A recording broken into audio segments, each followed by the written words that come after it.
Okay. Okay, I'll call the meeting to order. The first order of business is to stand and salute the flag.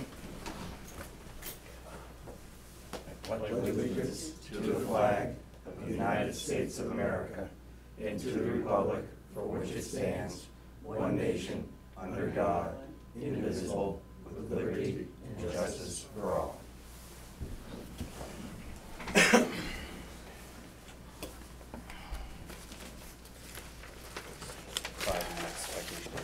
Hmm? 5 minutes technically for the public hearing. Yep. We can go over the minutes if you want. If that's okay with the board. Sure. Can you find them? Let's start.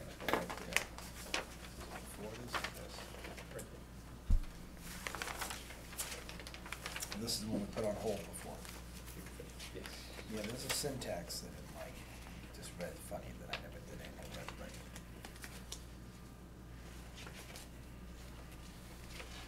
There's no issue with it.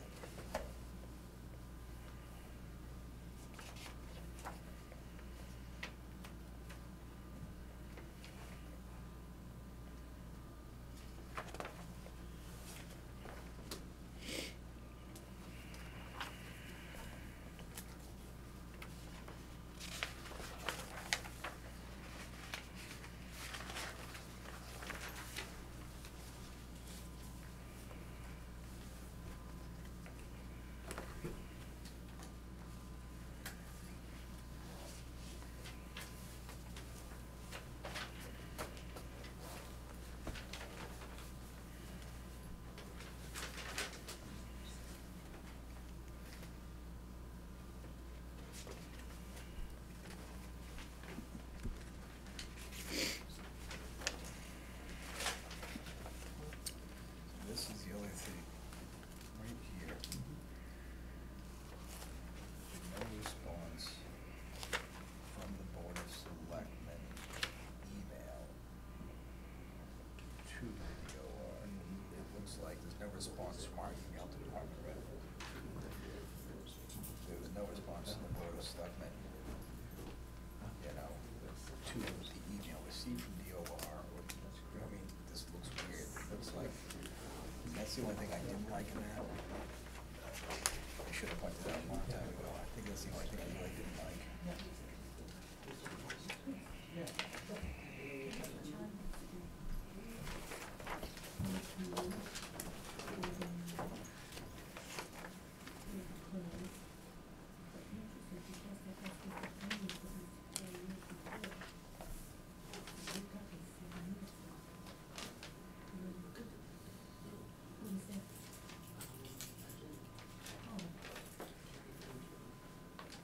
Probably should say from, not to. You It's know, just from the across the DOR Yeah, to. that's the other thing. From the DOR.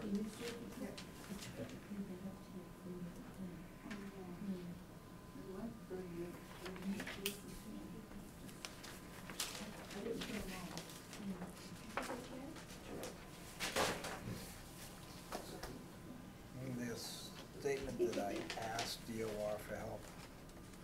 I don't know if I particularly asked DOR for help. They offered to meet with people, and I said it would be a good idea, but I certainly didn't initiate any requests for assistance from DOR to call them to see why they're holding their money up. It's once again that little, you know, it's not a verbatim what happens, it's a generalized coverage of what happens, so it's not inaccurate, but. Yeah. They're just getting it. What vehicles did you see them? They're just talking stuff. Do you think that's better that you asked, or more like you supported their offer? Right, I didn't ask for help, I Yeah, called you to see what's supported their going on. offer of help. Right, so Mhm. those are the only two Okay. things that are really strange, and that, this, you know, the statement that the town administrator had responded to the emails, and he'd responded to the emails after I contacted DOR. Prior to that, they had no response, but that's moot in here. You know, if need be, they can always pull the recording of it and listen to it and see exactly what transpires. I'm not overly worried about those areas, but that's, yeah, that's not, Not as they were. I'm not overly worried either, If we're because gonna- most of this but- just becomes between the three of us and Right. how we care or don't care about that action. but I would like that one line fixed, and I should have said that, because I finished reading them that night. And weeks- which line months is ago. that, Greg? Right here. I was told there'd been no response from the Board of Selectmen's email to DOR. We didn't email the DOR. Right, Board of okay. Selectmen From them. email from DOR. Yep. And then down near the bottom is saying that I asked for their help. I didn't, I agreed to have their help when I asked them what was going on. So that would be the only other thing down. Okay, gotcha.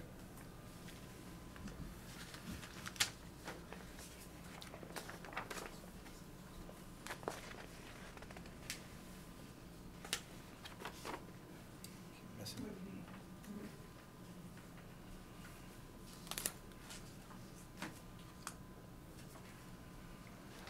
Yeah, that's the last one here. Explain that I asked for that. I support them help in meeting with our people. They suggested they come in, they suggest we do things. I just That was have one. another question on the next set, but once we're done with this. Okay. Okay, that's the only things I think I saw on that we've sat in those long enough. Are you ready to approve the first one? With those. With the noted corrections- with Those changes? changes, yep. Okay. And let me go look at the next one too, so we can get. I can make these changes after the meeting, and Yeah. just reprint them, have them sign. yeah, Okay, there was one little stretch I had a little trouble following, so if it's not right, just On which one? on that one, you make sure I got it right.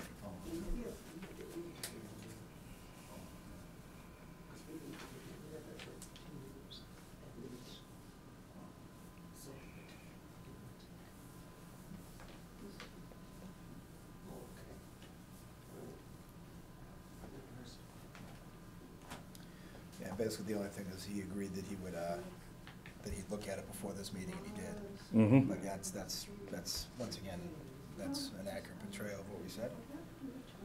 And, what was it, October 16th that you wanted? Oh, I'm that sorry, you were yeah, looking at? that was incidental, that was just attached to the thing. Okay. So, which one did you have an issue with, the one with the? No, I think Charlie accurately identified, but I was just curious why you didn't take what he did and put it on the general meeting minute template. I'm sorry, this is all, No, I mean, yeah, would you normally, we can hold these for now, this is fine. I normally don't handle meeting minutes. Because I typed them. no, right, but that can be dropped right in here. Oh, yeah. That's all I meant. All right, Just- so let's just not I take any understand it action, let's seems not take any action. petty, on I'm that just side. looking for a little standardization, that's Yeah, all. that's fine. Okay.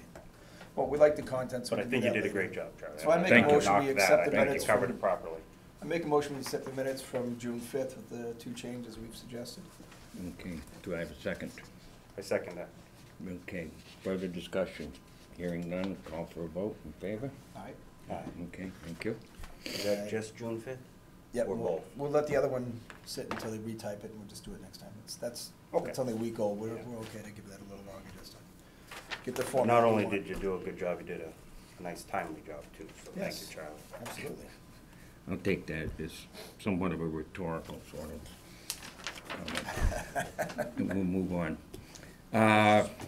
We have, the first order of business tonight is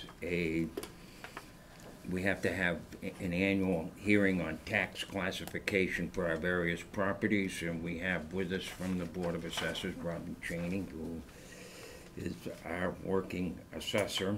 So I'll read the notice. Take notice that the Board of Selectmen will conduct a public hearing on Monday, November 20th, 2017, at 6:35 p.m. in the Selectmen's Meeting Room, Henry Woods Building, 40 West Street, Barry, Mass., for the purpose of selecting a residential factor which will determine the percentages of tax burden to be borne by each class of property for fiscal year 2018. Persons wishing to comment may do so at that time. The board will also consider written comments received prior to the hearing. The meeting room is handicapped accessible. Persons requiring reasonable accommodation should contact Town Administrator's Office in advance, and that was for the Board of Selectmen, Faye Sikowski, Administrative Assistant, November 9th. I can give that back to you if you'd like. And I guess we can ask Robin to come up and take the hot seat and explain what he'd like to have done at this point.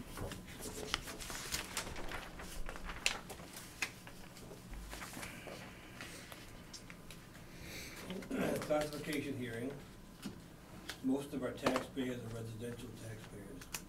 They represent 84.77% of the total taxpayers in Barry. Commercial represents 6.05%. Industrial represents 2.28%. First, the Board of Assessors recommends a single tax rate in order to allow tax relief for businesses in Barry. Okay.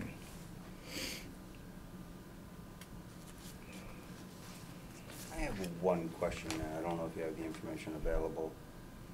Do we know what the percentage change from last year was? Like, what, were we at 5-something% in commercial?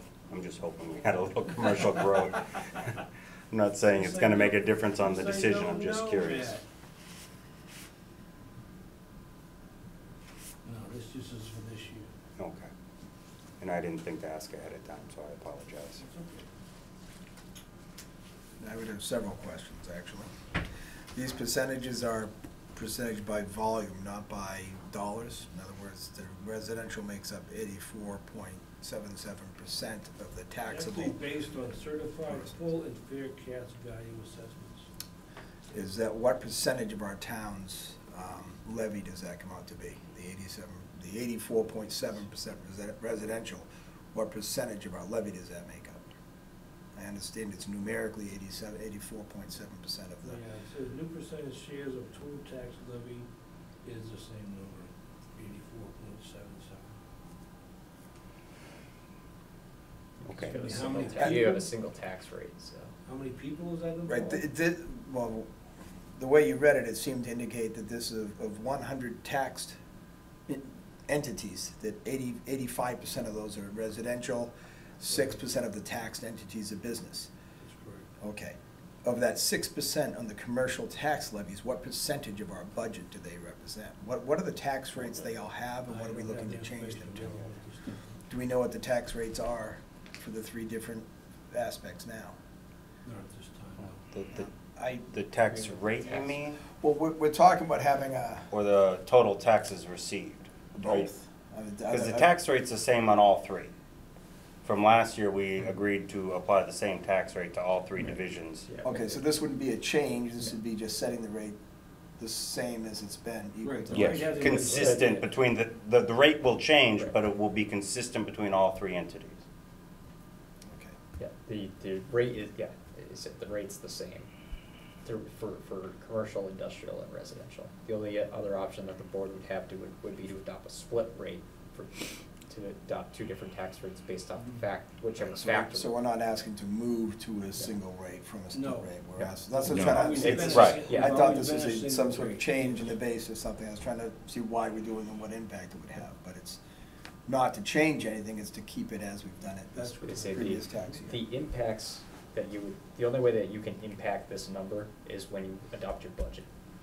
Whatever you do to, pretty much adopting the single rate and not adopting the exemptions doesn't really impact, what the total amount of tax levy we gain. It's just, do you want a single rate or do you want a split rate? Okay. The way I thought it was coming up was we were changing. No, how we were no doing it. So change. we're not, that's what We don't concerns me. like We're change. somehow changing something like this, there's not a lot of information here, if we're making some No, no. changes, I wanna know what we're going from and to. So this is just to the annual adoption of the rate to. Yeah, to keep it. one single tax factor. Okay. That is correct. Yeah. I think you gotta take a vote on each one of these. Do we have to? I think so. Yes. Oh, in the- Yeah, you have to vote. We to do, accept. okay, because in the past, we only did just a factor of one. So if you have to adopt the factor of one, and you have to vote not to adopt the Okay. exemptions, so. Okay, I make a motion to accept the Board of Assessors' recommendation for a single tax rate in order to allow tax relief for business in Barry. I second the motion. okay, comments? Does the public have any wish to comment? Yes, sir. I'm just curious, because that, ma'am, I think that. Yes, ma'am, I'm because sorry. That's all right. That adds up to 92%. I'm just curious what the other 8% is. Personal properties. Yeah, What is it? Personal. and then property. there's personal property on top of that. I'm curious, what is that? What? What does that mean? Cars, tractors. Okay, all right. Snowmobiles, motorcycles, Yes. other little excise tax bills. Okay, any other questions or comments? Hearing none, I'll call for a vote. In favor? Aye. Aye. Okay, next, the Board of Assessors recommends not accepting the residential exemption. Okay. Why don't you give us an explanation as to what that, so that everybody is aware of what that entails?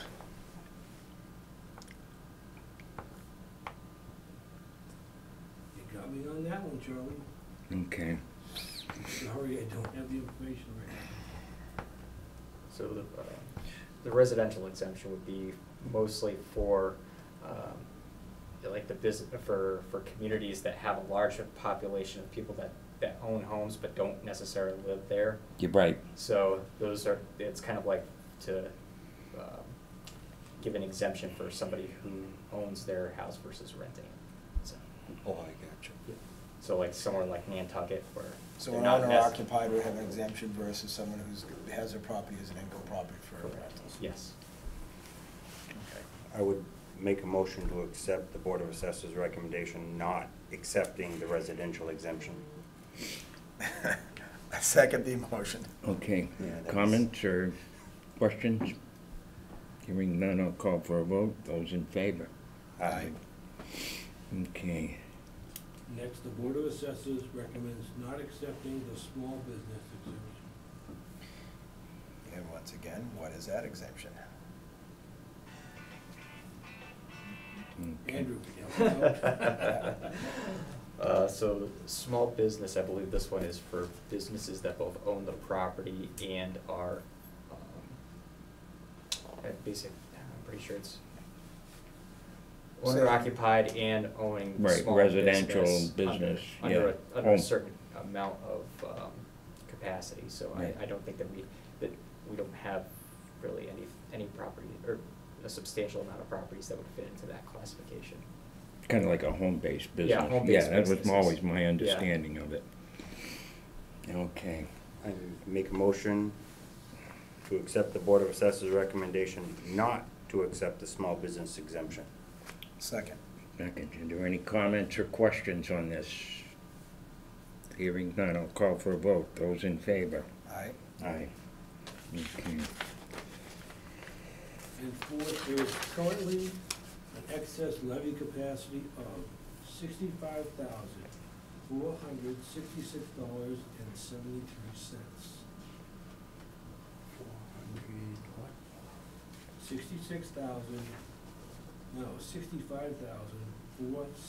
65,466.73.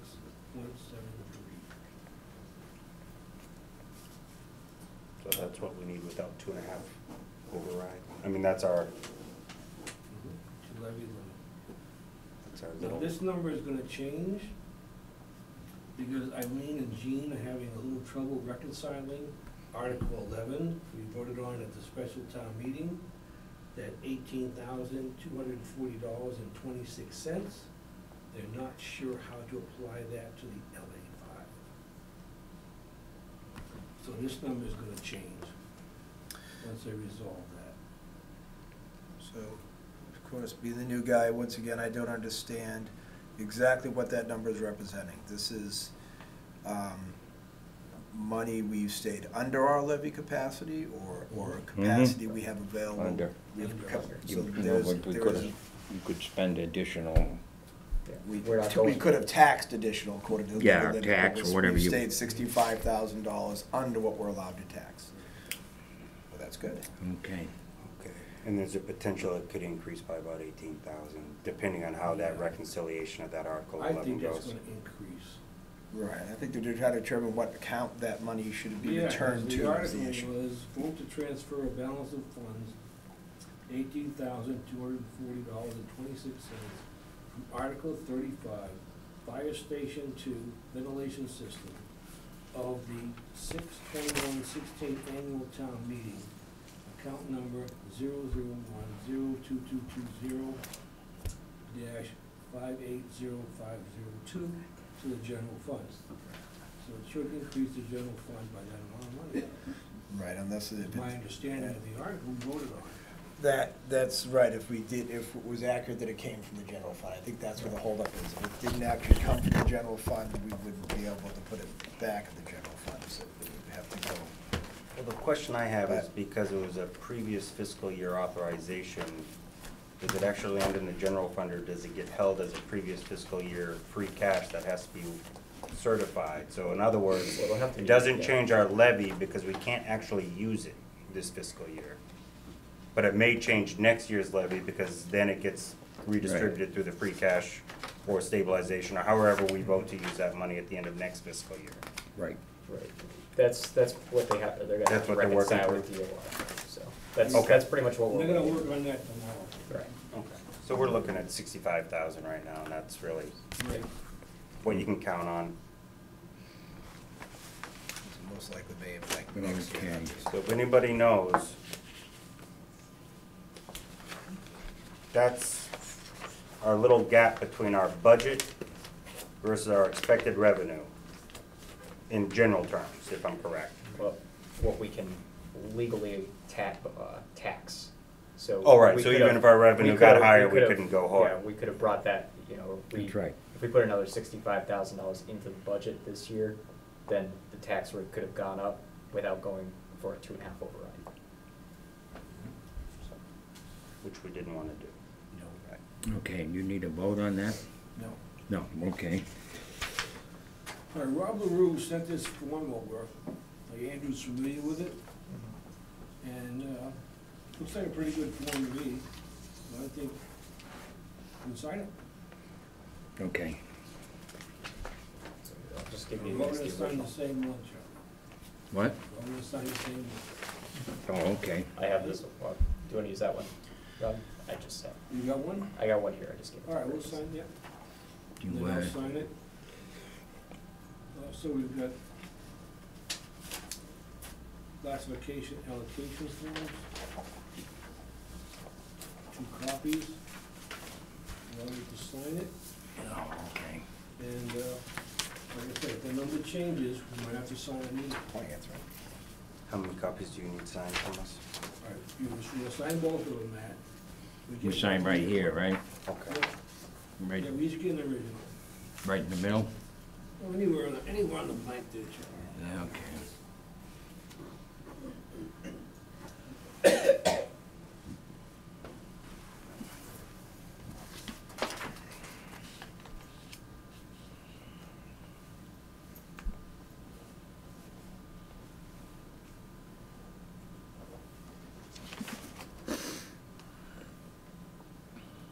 So we're having a meeting tomorrow, so I'll get 2 more signatures on both these forms, and then we'll each have one.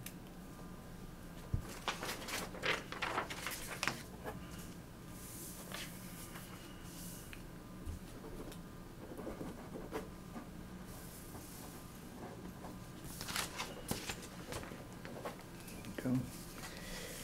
Are you offering any prediction or prognostication on our Go tax back to rate or Andrew or anything, him? or? To you or to him? I don't, okay. Yeah, No, they, I they still don't, need to sign. Charlie. Okay, I just thought I'd ask, that's, you know, we put, what? You can't wait.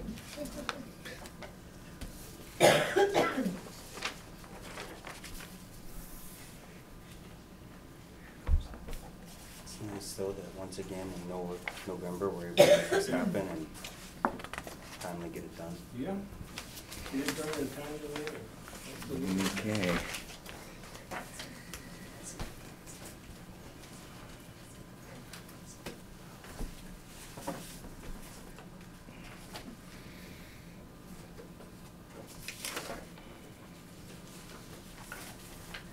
Okay, we are all set I at this. guess it's a done deal, gentlemen. Okay, very good. We Thank you. thank you for your time and thank the board staff for their input.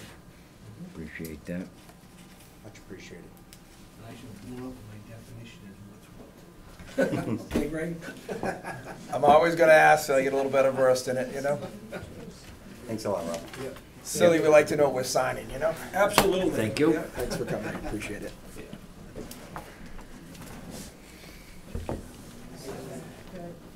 Officially closed tax classification hearing. Yep, that classification hearing is now closed and we can move on to the rest of the business of the evening. We have a section here for public comments. If anybody in the public had anything they wish to comment on this time, that doesn't preclude some discussion on some of the issues we'll have later in the meeting. But if anybody had anything they wish to bring up at this point, feel free to do so. And as we go through the meeting, there'll be some other opportunities probably on some of the things. We have during the continuation of the poll petition for Adams Road. This has been going on for some time now. We had a meeting on it last week down at the town barn as part of a special meeting prior to our DPW meeting. And I think our Public Works Superintendent, Jason Pimento, wanted to take another look at it before we did anything. Adams Road, just to refresh everybody's memory, is up off of Fruitland Road and it cuts out towards the MDC land and Bridge Road, and it winds and twists to dirt road. I believe he's had a chance to look at this point, and he has signed off on it. Yes, the copy in your packets includes his signature. Okay. Along with the pictures of the site conditions. But if I used your guide, I'd have in.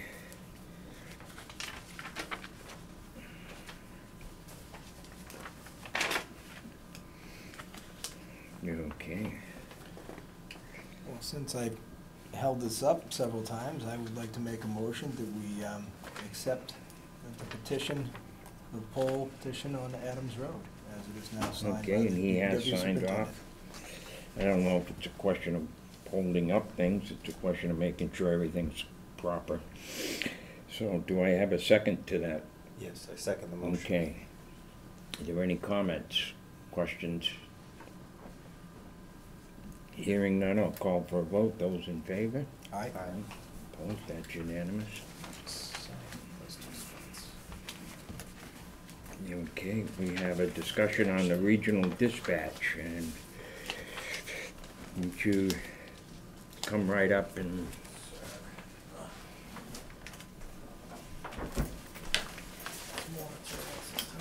good to see you again, and welcome back to the board. It's all of our signatures, or just Charlie?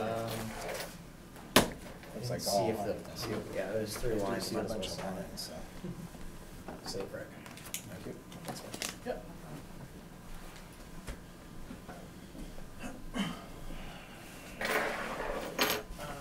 So a couple of questions that were brought up by Matt, hopefully some of this answers what you were looking for. The first question that was brought up is the initial development of the district.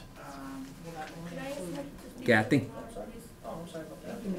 Yep, so the first question was, the initial development of the agreement, was it just to include the 4 communities right now, or is it to incorporate other communities?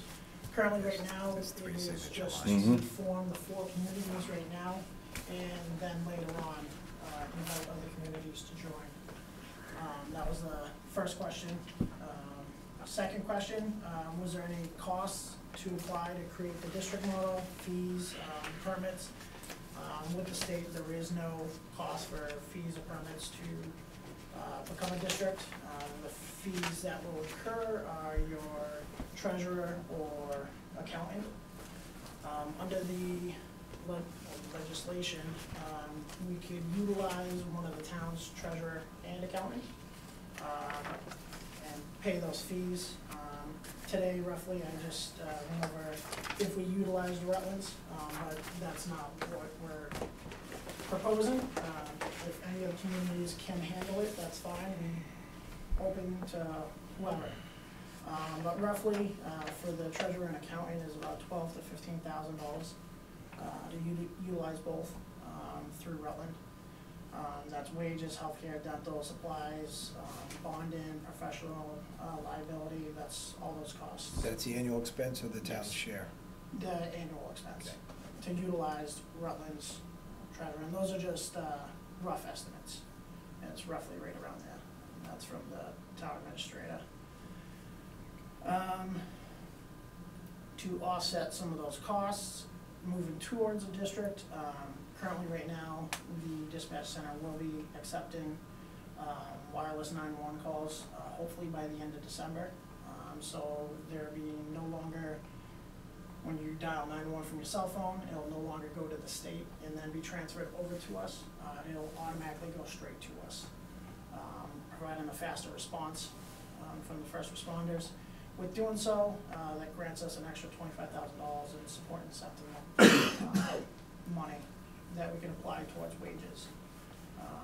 Doing that, that'll free up some money for those other costs for the treasurer and accounting. Moving towards a district, if we do become a district, and then add on, let's just say, just Paxton.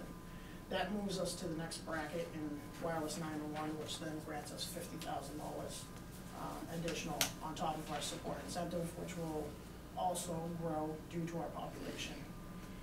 So that $25,000, $50,000, that's a separate item that the state 911 department is offering regional PSAPs. That's another portion of the support incentive. Our support incentive grant is off of population and call volume as well. And that will also grow as we bring on more communities. Is that only available to a district, or is that available to your current? No, that's available to our current right now, so Okay. that we will be getting that, well, it'll be prorated, but we'll be getting half of that 25,000 come December. Okay. Question 3, additional training and certifications to go towards a district. There is none. The only time there's going to be additional training is when we bring on another community, learning the geography, the different departments in that community, the way some of their policies and procedures are, adapting to those. That's the only training which would be conducted over a time period before we actually brought that community on while on duty. So there would be no additional costs for training. The one question I have there is, we started 4 communities. Mm-hmm. When we develop the district agreement, Mm-hmm. what I would look for is when we do bring in another town, that town's responsible for the training to incorporate their nuances, we'll say, of their town. Right. Whether you break it out over years or however you build it in, I'm not saying they gotta come up with an upfront cost of 10,000 or whatever you estimate, but Right.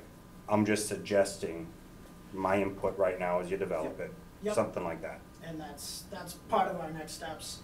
If we do agree to move forward, that's some of the next steps is to develop a procedure on accepting new communities, what the requirements are gonna be, training, any costs, what's required by those communities to even be accepted on. So that's gonna be part of the next steps as well.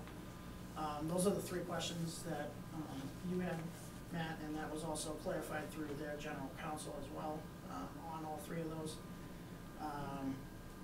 So that's what I have on your questions. I don't know if you have anything on top of that. I mean, not based on the general discussion of what you previously submitted, where we're going. Yep. I've come to realize it's kind of where it's going, but it's where we're going in the state for Central and Western Mass. It's their goal. I don't want to limit it to that, Yeah, but it's- it is their goal to regionalize and. Yeah, and the district model is on the eastern coast, mainly, the district model with Duxbury, South Shore, and Revere. Those are the true district models through the state.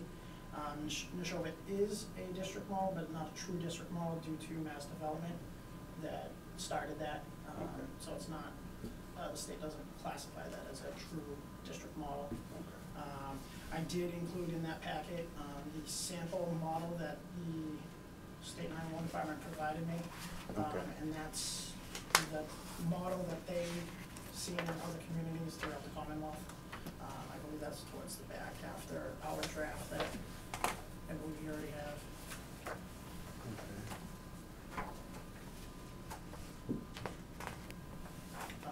Also in that packet, I included the slides for the roundtable that we had with all four select boards and any other police chiefs, fire chiefs. So those slides are in there. That was back in January when we held that.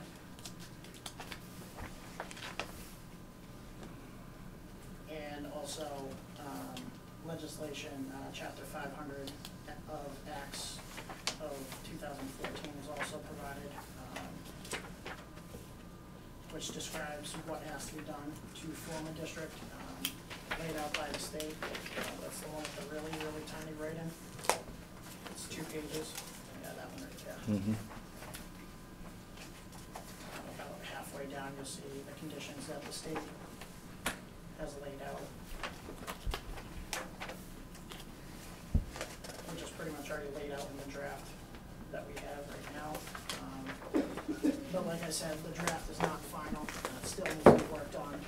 And my next steps, as soon as we get all 4 towns on board, is to form a committee, members of each community, to work forward with producing a final draft of this district model. In regards to that, what type of support do you or do you not have with the other 2 towns that aren't Rutland? Currently, right now, Rutland and Hubbardson have signed their letters of support. Ocam and Barry is still on the fence. What's the population served currently under the 4 towns we have? Under the 4 towns, currently with the last census was 20,000 and like 58, I believe it is. So if we do add a 5th, we'll step over the 25,000 Oh, to yeah. the I next looked 50 at days. Paxton today, and that would put us right at the benchmark. And unlikely to ever get to the next threshold unless we really Yeah. grow.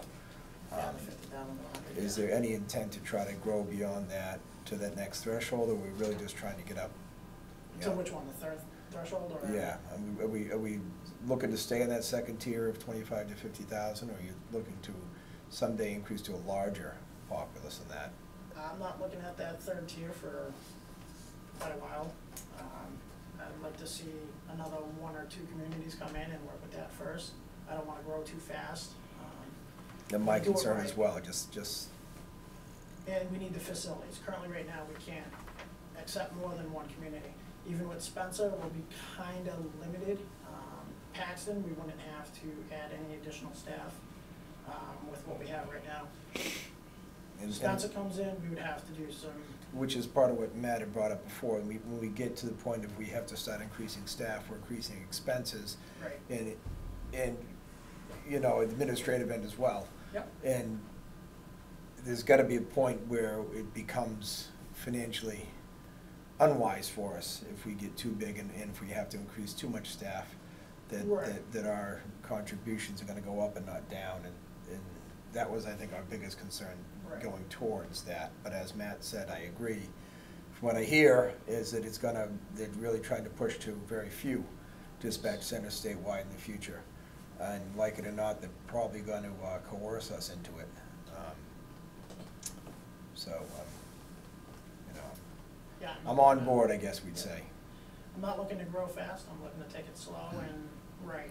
I don't wanna. I'd like to kind of drag rush our it. feet in the slower side and Yeah. not be too proactive Yep. in this at this point, other than getting us into the next tier Right. and bringing 1 more town in we can. I Yeah. wouldn't wanna shoot past that till we work the kinks out. Yep, and that just ups that bracket, that's gonna also up the bracket on the support incentive side as well. Right.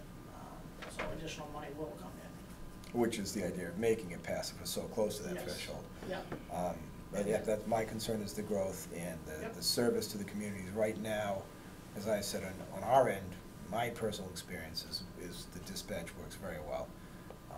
Thank you. And I'll know as this goes on if it lessens or not, Yep. because you know I'm gonna see it firsthand. Definitely. So I get a prejudiced opinion pretty quick of it, so far, you have a good opinion from me.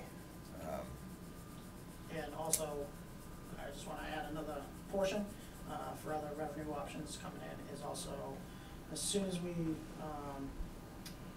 construct the Hubbardston Tower, I will be putting out RFPs to all the cell providers to attach to our 4 owned towers for more revenue to go towards the operating budget. That should be substantial, their contributions. I think they pay pretty good, Yes. at least you normally. So Yeah. that And would be good. that's what State 911, that money has to go towards the operating budget, that's through their legal counsel. Even though we own it, it was constructed by state money, so we still have a hand on it. But anything we bring in will still Yep. reduce our contributions, so it's, good. I have one question here on page 3 of the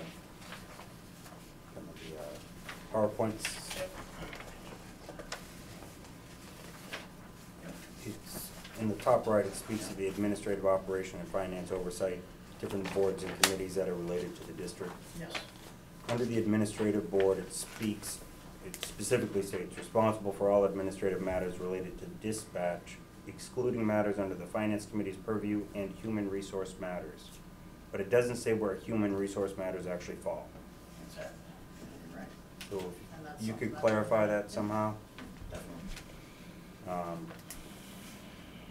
I'm guessing it might be an operations committee thing where you're dealing about day-to-day policies, but I don't know. It's gotta land with someone. I know it'll probably land on you ultimately, but Right. what committee or board has a say in what policy you're allowed to, the committees will approve the policy and then you gotta enforce it. So who's that board or committee that has that role?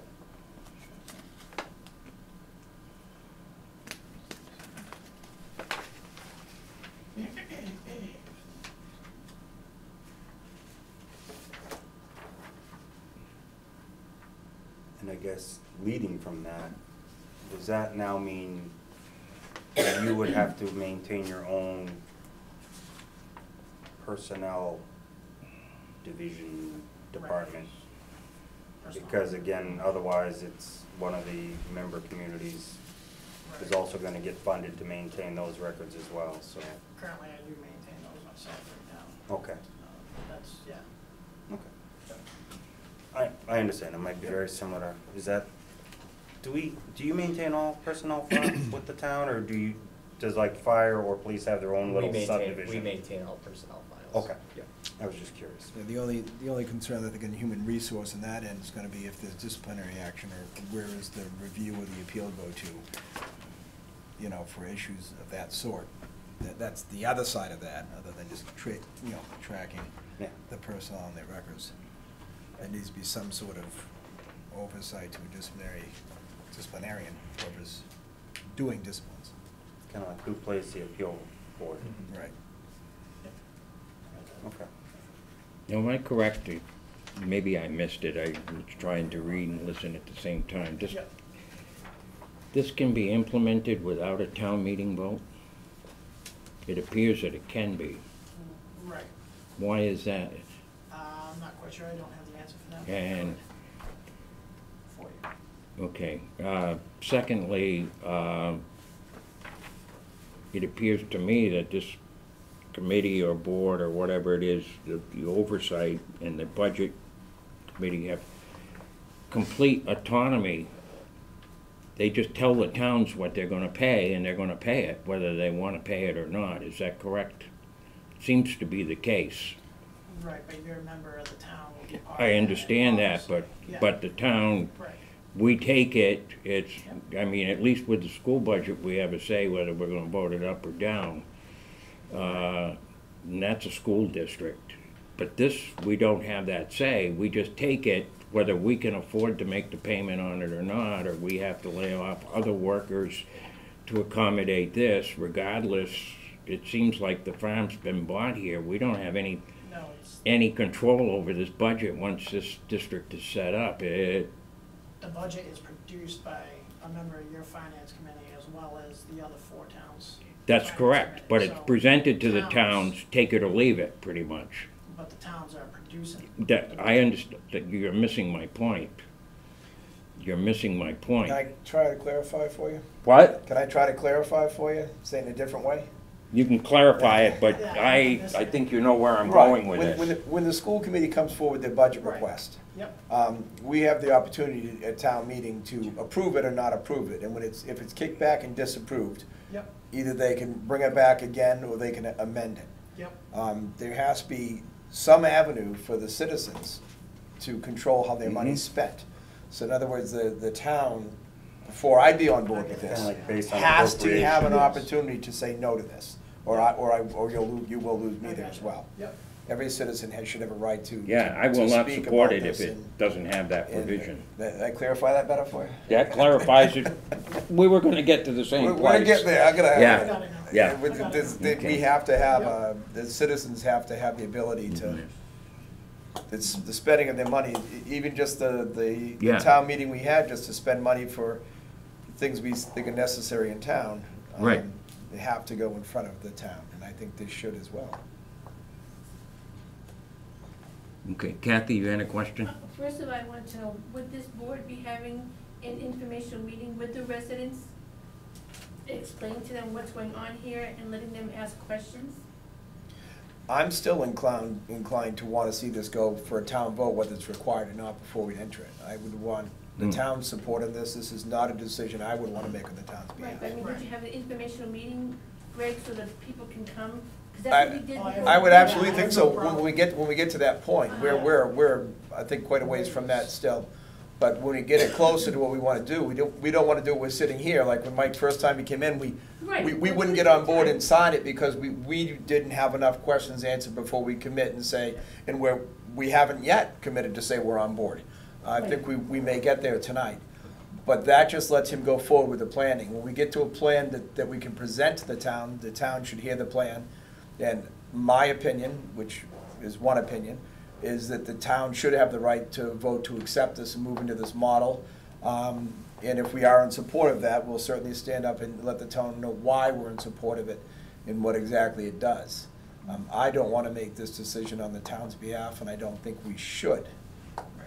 Can I ask Michael a question? Michael, how have the grants been since we've regionalized? I know we've lost quite a few of them. In fact, your salary is one of them that was a grant that we lost and we're paying that full salary. No, so the grant, that part of the grant is for once a department regionalizes, that is, the salary is only covered for that first year of initially regionalizing. After that, the director's salary is no longer covered under that. I don't think that they understood that though, but go ahead. Right. Right. But that's, under the grant, that's what it's for, and that's how it's laid out. Since I've been here, we haven't lost any grants. We've been awarded FY 17, 18, 16 since I've been here, all three, support incentive, training, and development.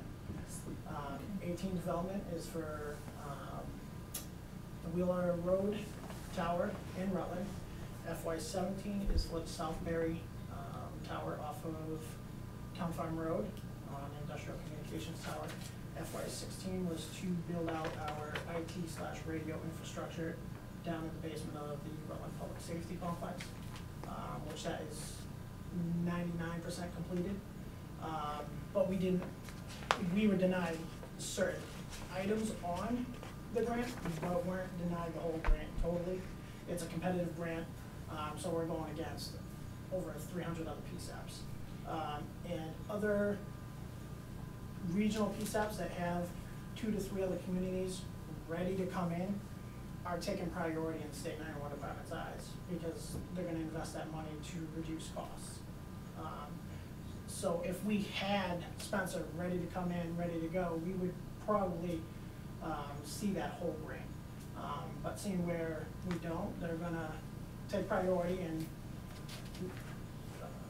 disperse the money accordingly.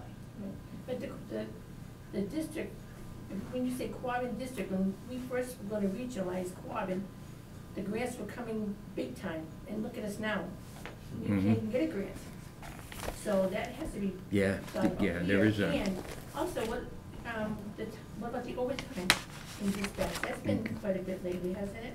No, overtime has gone down with our 9th full-timer. Okay.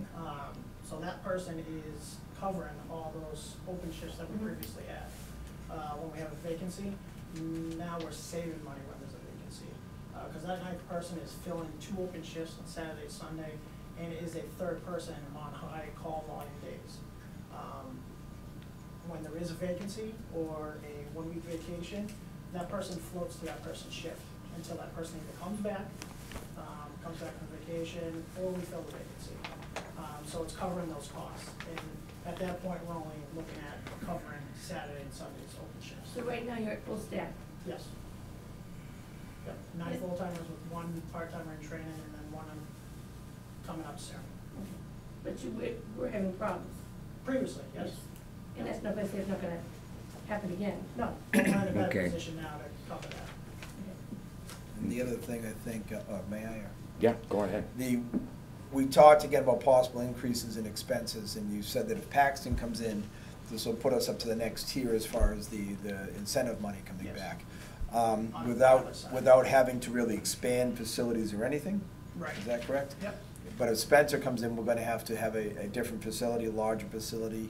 We could utilize the room that we're in right now, but it would Mhm. have to be remodeled, which has already gone forth to the State 911 Department. There's already plans, drawings already done for that and a plan for it. They've given us money for pieces of our original plan to move towards that. So we're. So you know where I'm going with this. Closer. What kind of expense realistically is gonna be incurred if we Nothing take to the Spencer? towns, because that's gonna come from the state, Okay, from the that's, development grant. that's what I'm looking for, Yes. okay? Who's commissioning all these plans? What's that, You know, redesigns and stuff like that that you were just referring to. who's producing them, or? Who's paying for 'em? Who's paying for 'em? them? Who's- Oh, the state. And who's commissioning them? Who's giving them the authorization locally to go ahead on them? That would be our department, once. Whose we're ready to go. department?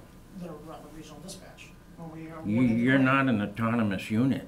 You don't The town of have, Rutland is the one. that's okay, I can enforcing accept this. that, but it Yes. is not Rutland Dispatch that is doing it, correct?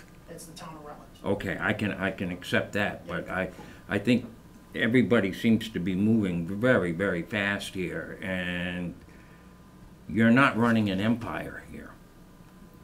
And you're not building an empire. We're building a dispatch system, and it has to work. And if contractually we enter into a district agreement, I worked on the Quabbin district agreement. I have a pretty good idea how these things have to get done. If we hold out for the town meeting, you have to take into account the considerations that the towns are putting forward. This isn't something you and 2 or 3 other guys are deciding. Right. This is something, you don't speak for our town.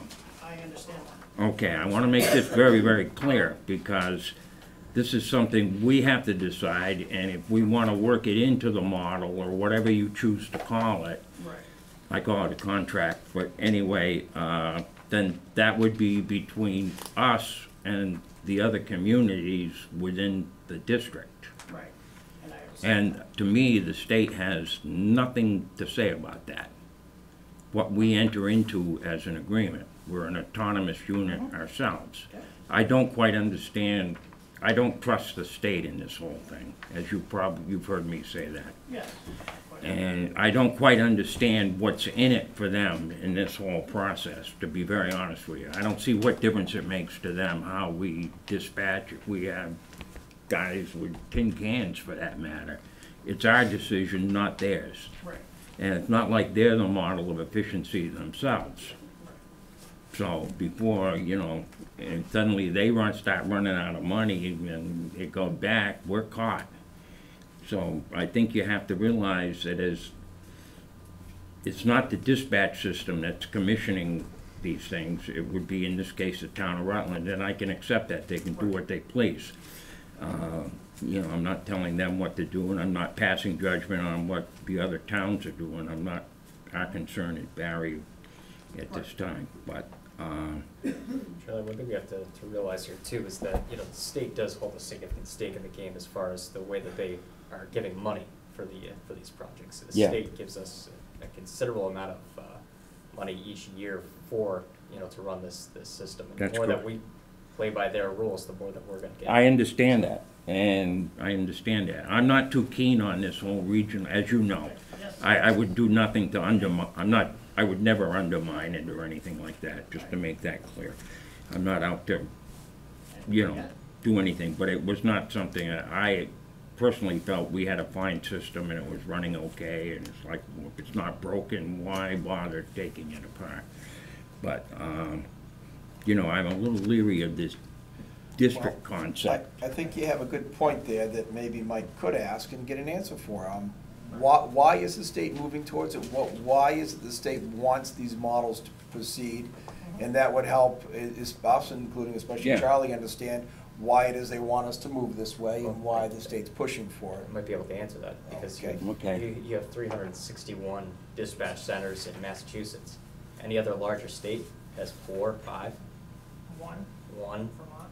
So they're looking at other states and seeing that Massachusetts is spending a hell of a lot of money to a lot of dispatch centers that aren't seeing a lot on the other side. So this is their way of trying to consolidate. And that's why the state's pushing money toward regional dispatch centers. So it might actually save the state money in the long run. By Correct. expended money. Yes. Mike, I I just got wanna it. make sure we have some leverage in here. I get No, I definitely, a few thoughts on that whole. First, I understand and do not necessarily disagree with what Andrew just said regarding the state thinking it'd be more efficient to fund more regional versus 360 varying, differing systems and et cetera, and trying to get them all caught up to whatever modern technology we need to catch up to. And the thing is, the state is, or we aren't, the individual towns aren't the ones that are putting these 911 systems in. The states are the one coming in and putting the system in and saying, here, run it. So that's why we have to kind of play by their rules too. Right, and then second, here's my concerns. Following like what Charlie said, of this statute, so this is state law now, based on this. Section 18S, the Regional 911 Emergency Communication District Board shall annually determine the necessary amounts to maintain and operate the district during the ensuing fiscal year and the amount required to pay any debt and interest incurred by the district. The district board shall apportion the amount so determined among the member municipalities under the terms of the district agreement. In other words, they'll figure out what each town owes. The amounts apportioned for each member municipality shall be certified by the district treasurer to the chief executive officer, board of assessors, and treasurers of the participating municipalities no later than February 1st annually. And the amount so certified shall be apportioned and paid to the district treasurer at the time specified in the district agreement. If any participating municipality fails to include any apportioned amount so certified in its apportions for the fiscal year, the Board of Assessors shall raise the amount in the tax levy of that year under Section 23 of Chapter 59, which means you pay it or we make you pay it. There's no, per state law, so we can't even write local laws or district agreements that counteract that state law. Attorney General will probably just wipe it right out, which means the state saying, once you enter this district, you are now mandated to pay whatever that district believes you owe them to do their job, no matter what reason. Secondly, right now, as it is, there's a large portion of it that is funded by state funds. That was the same case for schools many years ago. And then they quit funding it, but left the mandates there, that now you own it. And my fear is, when they feel comfortable, in 10 years, they stop funding it. They got all the systems in place, and now it's up to you to upgrade everything, and we'll just give you the standards which you have to meet in order to upgrade it. And I'll tell you right now, nobody will ever admit to that because nobody currently may be believing that. Whoever's writing these laws and planning the budgets right now truly probably want to continue to pay that as long as they can. But in 10 years, someone else is going to be up there, or in 15 years, someone else is going to be up there, and you're just going to be stuck with another district that doesn't have to answer to you at all. And you just have to pay whatever budget they give you. And that was my biggest concern with the concept of a district, is we lose our autonomy, our voice, despite the fact that you say you get a vote.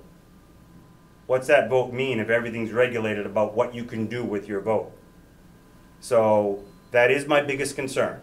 And so I'm supporting what Charlie was saying and why right now it might be great, but in 5 years it might not. So I just want to add a little bit to that.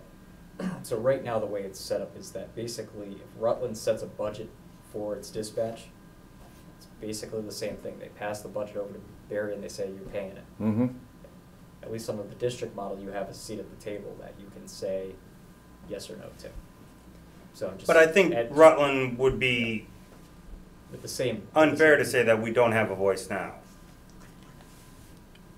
But what he's saying is I we'll mean, have a it's- similar voice. If but- we say we can't afford it, Rutland's gonna have to look at their budget and see if they can fix it.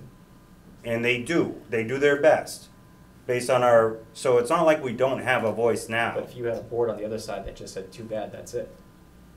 What if they just said, you know, we're done negotiating, that's the It's cost. gonna be the same thing with the district. We're one of But it's- four. Right. What happens So you're one when there's a vote, but you're- 50-50 but you're vote? one- right, Who's right. now the voter? Who breaks a tie vote? Or is a tie vote an automatic no? I guess that might fall into the That's district something to agreement put in there. details, but And maybe this is. I'm just saying that I hear you, but under practice, the voice is the voice no matter whether it's an agreement or a district. Maybe this is a silly It's question. do you work with your neighbors or not? Is it possible to, instead of going district, keep our regional agreement and have another community into that? Can Paxton join our regional agreement? If not, why? And, you know, what are the benefits to district as opposed to expanding upon the region?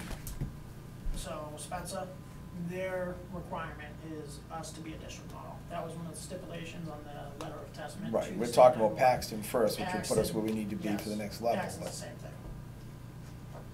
So either one would insist on a I've district had model to join. just brief conversations, and that's one of the sticking points right off the bat. Because obviously the advantage, the only large advantage I see right now to that model is the lack of having the state dictate to us exactly the things we're gonna do and how, although they can still generate laws that will control us, I'm sure. And I understand the concern for for losing the say, but as Andrew said, we don't really have the say now, except for we pay our share, we can ask. We can ask in the district model, and we actually can choose, Charlie could sit in the chair and give him a holy hell if he wanted to in the district model for the money, so to literally have a voice in that, I see that personally as more advantageous to have someone be able to sit and argue on our behalf, rather than just listen to what they say, then try to convince them to change it after the fact. To have a voice at that table that can make a strong argument for this town's behalf, I think is important, and I think we gain that leverage in the district model, we don't lose it. I understand your That- point, I know, but and I'm willing to you know- accept it. I think right now we're using different words, and we just both don't necessarily agree on Okay. So what what, the differences are between the two so what do you contracts. need from us tonight? This was more an exploratory type thing, am I correct? I think he's looking I'm not for a looking letter of for- support. Yeah, a letter of support to go forward with this. It's not saying that we're on board. I agree that you guys should have a vote on it. The citizens do have a part in this. So this is just to move forward with the forming a committee of a member of each community to form this draft model, to get it to where all four communities want it. And are we It's a agreeing lot to of incur work. expenses at that point? It's a good question. Mhm. It's a good question. Because I'm What sure the this is cost to gonna, take the this is next gonna, step, this how is gonna much? draw on dispatch Yeah. resources for you to do this, so Right. those dispatch resources are gonna come back to us, and I'm wondering what Not that it's saying it's So- gonna stop it, but I need No. to know what we're getting into. Well, Because I'd like to see more of it as well, but I wanna see Because it's taking time out of you guys'. Yeah. what's it gonna Yes. take to see No, more. I- I wanna see the hand. No, yes, and I would like There's to the buy-in for that. possibly set up a meeting with Christine Wingfield, which is the regional PSAC coordinator for the State 911 Department, as well as possibly Louis McCarthy, who is the general counsel for State 911, to maybe clarify some of the legal questions that you guys have, and also on Christine's side of where the state's going. I'd love to bring both of them out and maybe clarify all the questions that you guys have in one meeting, and The quote unfunded mandates in the school system Mhm. are huge. yep. Yeah, and we're all invited to a meeting in your school district next We have 2 to- weeks to discuss the Yep. so you understand where we're coming Oh, from. And the models Yeah, they I'm set not, up are we're very- not upset with Yeah, you no, or, I totally understand. you know, it's just a system and, Little gun shy, so to say. yeah, very gun shy, I guess. That's And right. I have one question, again, back to this section 18S. Can you have those same people speak to that and compare it to the budget process district schools use, where there is a means to, I mean, what was it? Like if we don't agree with, and we don't vote in their budget, it comes to a certain step where what, a state auditor, mediator, someone comes in and says, this is the actual fair value of the budget, and they make, whatever they do, but there's a process in place, it's not just you owe it. That would be a question I'd like to know, if this is gonna allow for something like that. Some arbitration of Or do some they sort. actually have to rewrite that section of the law in order to allow something like that? I'm just curious, Yep. because what I see this is a very subtle pass down of a budget that the state doesn't want to afford anymore. And once they're all in place, boom, now all of you guys figure out how to, we're done. And they'll take all that money and shift it to something else they think is more important. And I'm not saying they're wrong in doing it. It's too big of a picture right now to speak to all the reasons and why and where they're going. But the way this is worded, we can't even protect ourselves from that. There's no protection once we enter the district. And I hear you, Paxton, Spencer, bring it in, maybe get some more money. Well, there is. But, wait, Paxton and Spencer don't compare to us in their budgets and their population size. And all of a sudden, we become one bit smaller each time we bring in a community like that. And their needs and where they think their money should go may not compare to ours. And all of a sudden, our voice, even though it's there, gets smaller. And so there's a part of me that is concerned with, I know it's just potentials. But with the way the state reg is written, no matter what we write in our district agreement, we might not be able to get through the thing. So I'm not necessarily against a letter of support to make the next steps to see where we go, but these are some things I want you to know from my voice will have to be answered before we'll ever sign that agreement. I'm not even saying you can give an answer I want, but it might be the answer I need to hear, and then we can make that. Now, mind you, also, in case you guys are curious, nothing in this requires the town to vote on it. right. It actually says it's just up to us. I- Now, We can still we put that may in the want to enact that ourselves, but I'm just saying, this speaks just to the Board of Selectmen's role in voting on what the district does or doesn't do. Well, entering into creating. So- Certain powers I'd like the boards to have, that's not one of them. But there is in here language for how to withdraw from the district if we choose. The penalty is defined to do it, but you can withdraw from the district. So we're not stuck if the budget doesn't work, you know, Well, for the any given penalties physical. are different. We gotta rebuild the whole district. Well, I mean, Well, yes and no. There's You a gotta time create frame, your 100 own 120 days out. RCC all of a sudden. Just can't take your ball. You can withdraw 120 days out before the end of the term, give you notice to withdraw out, and you can have very little penalties at that point. I mean, you really have to withdraw short notice to get penalized and have to still contribute without receiving the benefits, which would be ridiculous to do. But there are avenues out, there are finite terms to the recurring contracts as well that we don't have to buy back into. So we do have some, you know, all hope isn't lost. There are some outs, but it doesn't take away or diminish the concerns you have whatsoever. I don't like the state's lack of ability for the town to have a say in how we spend our money. I don't like the same way the schools are going with these mandates that they will deem must be done by a district, and we have to pay for. They're supposed to kick up for those. They don't. And we have no recourse to make them pay for it, but they can still, you know, assign the expense to us that we have to incur. And to do this in another aspect is unnerving. Back to the same beginning point. This is the way things are going to be going. There's certainly a benefit to the smaller communities. And one last question. We're looking at Paxton, we're looking at Spencer. Right. Are there other smaller communities that would not, you know, dwarf us and take our voice away? That we might bring on board a few more smaller communities, more in keeping with what Barry is, before we do get lost in the big pool. Right. Currently, right now, small communities around us, border-wise, is really Paxton. I can't think of New Braintree, Hardwick. They're all part of. Well, you're thinking around Rutland. No, I'm thinking Barry too, because Hardwick, New Braintree, they're all part of C8. Templeton and Phillipston are a regional center together. I'm thinking all the way around. Westminster's pretty large for a community, call volume wise. What's their population size? I'm not sure of population, but they're I would bet they're not that much larger. They're a lot busier than a lot of Right, hand communities that around down. here. So it would increase call volume, it would increase staffing. So I'm looking at that, trying to bring on a community that's not gonna incur additional staffing, Okay. which is gonna be the least additional cost to our communities. It would reduce it by splitting up the assessments. even What's that much Princeton more. like? Princeton is already part of Wachusett Regional, Okay.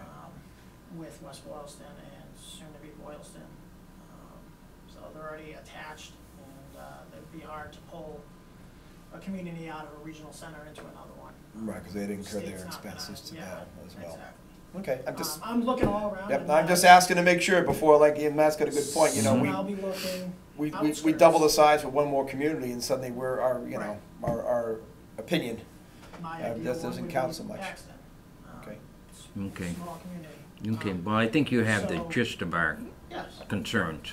I would like to schedule another meeting with these two ladies, Louise and Christine. Okay, I'd like to be able to sign that letter for you sooner rather than later, but I would like to have an idea of the expense we incur when we sign it, before signing it. Potential expense, you know, good. Right, we're a not good gonna know estimate of what exactly. you think it might cost beyond your existing budget Right, to go through the work to build. yep. Because we've got to find that money as well. Yeah, and I can also apply through the development grant for that as well. Mhm. Okay, okay. very nice, thank you, Mike. I'll be in touch with you. Yeah, we thank you very much. We sure Thank you covered for everything coming we were in. looking at before. I appreciate the preparation. Thank And you. hit everything we asked for, I appreciate it. Yep, thank you. Yep. We're warming up to it. Could I take a quick break, Charlie? Yeah, sort of. Wants a break. Give me half a sec, I just gotta. Oh, okay. Okay. Ugh.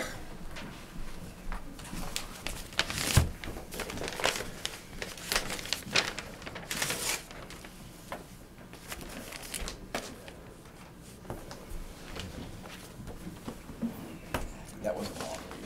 It was an interesting discussion. Well, it was a good discussion, I think. It was a very good discussion.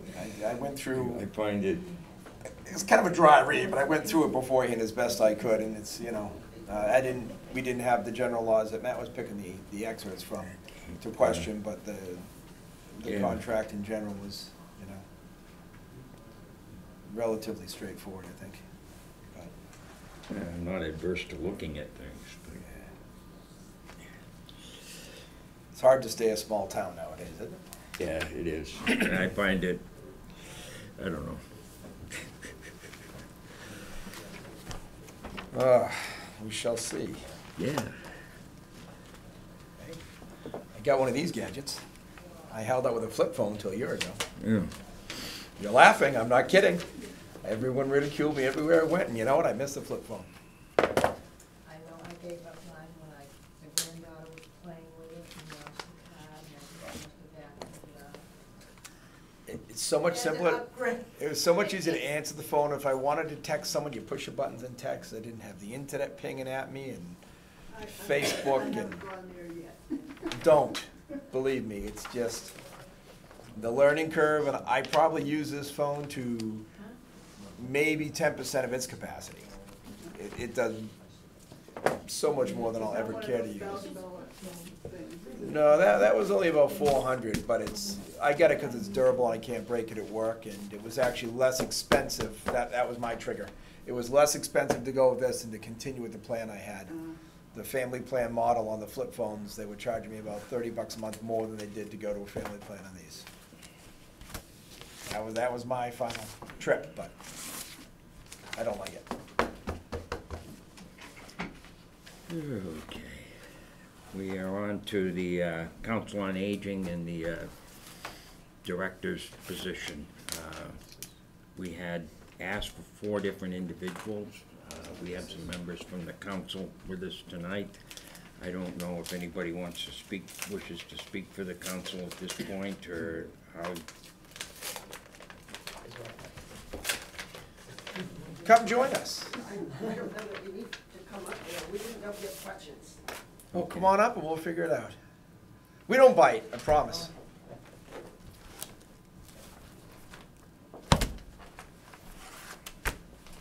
This is the floor.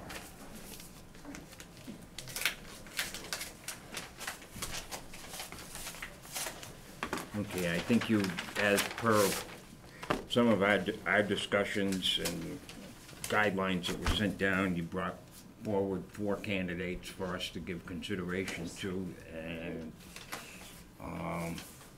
now the first thing we gotta ask is, how much longer is Lorraine with us at this point? The first. The first, so not very long. That's right. We had hoped that you would be able to do your interviewing and make your decision so that there would be time for Lorraine to spend some time with this person before she leaves. And some of you know Lorraine well enough to know what kind of a job she's doing. She's been excellent. Mm-hmm. Had she been in a position to stay, we would have kept her. I think it would have been just about unanimous to keep her. She has done such a good job in the interim. Yeah. So I presume you've interviewed all 4 of these Yes, on your we own? How many candidates do we have, just 4 total? We had 12. We had 12. Was one of these 4 the internal candidate that had applied? That candidate withdrew. That's the one that withdrew, okay. There was a 13th candidate that was not eligible because the application arrived outside the deadline. So there could have been 13, and one was ineligible and one withdrew. So we had 11 candidates to choose from, and these are the 4 that we interviewed. How many on your committee or board were looking at these? The whole board 9. was there, all 9 of us. Okay, and how was, what sort of vote was there for this candidate? Your preferred candidate? Didn't bring my notes, but it was very high. High percentage voted for that person, the person who's. Not the one. unanimous, but Not unanimous. Maybe like 7-2, something like that. Yes, for the first choice. Mm.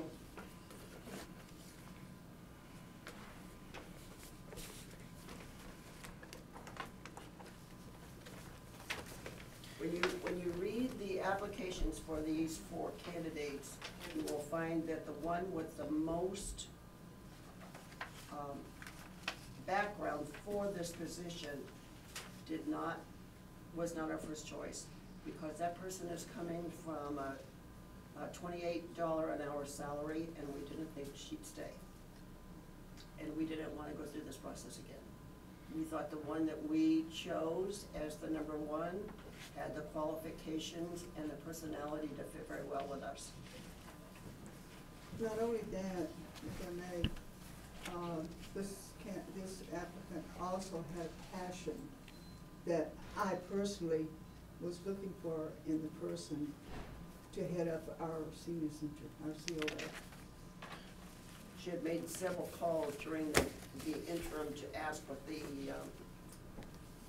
what level, where we were in the process, so she really didn't want that job. This person with the very good fit in the current higher income, is this one of our 4 candidates here? Yes. Okay. Did you discuss wages with any of them to get the feel for what they were looking for and expected, or was that not discussed? We didn't, not in that way. We just told them what the present salary is, or has been, Mhm. so they'd have an idea. And that's when the one candidate said that she had come from a $28 an hour job. Okay, and she didn't withdraw her application? She did not withdraw. No, she did not. Okay. But it doesn't, when that's an $8 an hour cut. How long would that person stay before they actually found something with that cut? That would be a great question. I'd like to get the chance to ask him because,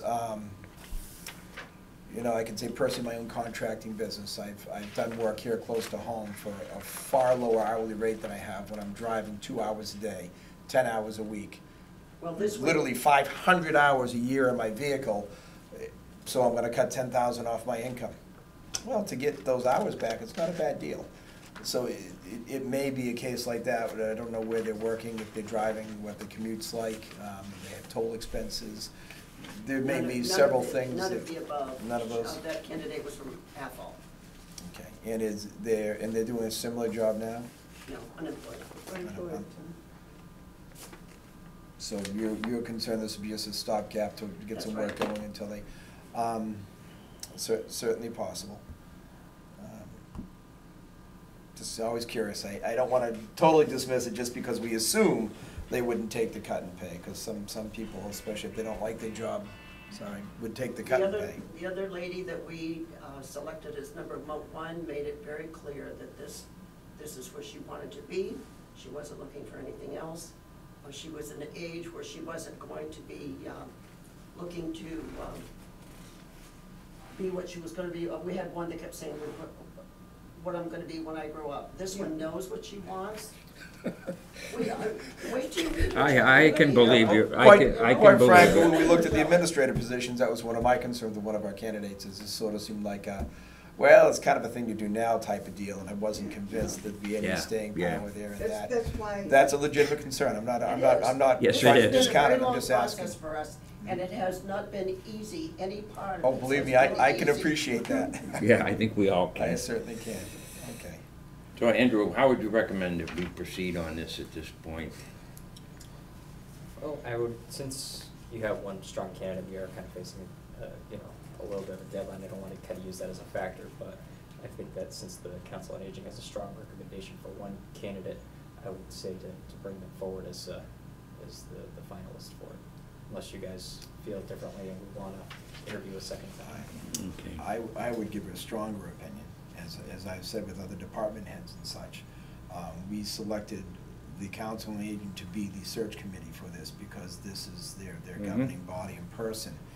And I would be willing, if you guys want to discuss it more now, to move forward with that candidate if that's their wish, because I think their opinion in this particular case, not like an administrative position, but in this case, I think their opinion is far more valuable than mine on this. And I would defer to theirs. I would be inclined to agree at this point. Matt, did you have any? I'm not necessarily inclined to that, only because it's really not what the process was about. And I'm not, that has nothing to do with the efforts you put in, it's just the process was bring 3 to 5 to us, and then we'll go through the 3 to 5 and take our own opinions of what they're presenting and all of that. I definitely would like to hear, and maybe I missed it as I'm reading, maybe I didn't quite hear what you were saying. If these are rated in your preference, 1, 2, 3, 4? They are. You have that sheet. I don't have a sheet, I just have 4 applications. It's in your packet. Oh, it's in the packet. It was in Andrew's packet to us earlier as well. That was my Okay, yeah. misunderstanding. All right, I didn't know, okay. If you'd like to look at mine, it's right here. Oh, you have it. Yeah. Well, then I think we should consider establishing interviews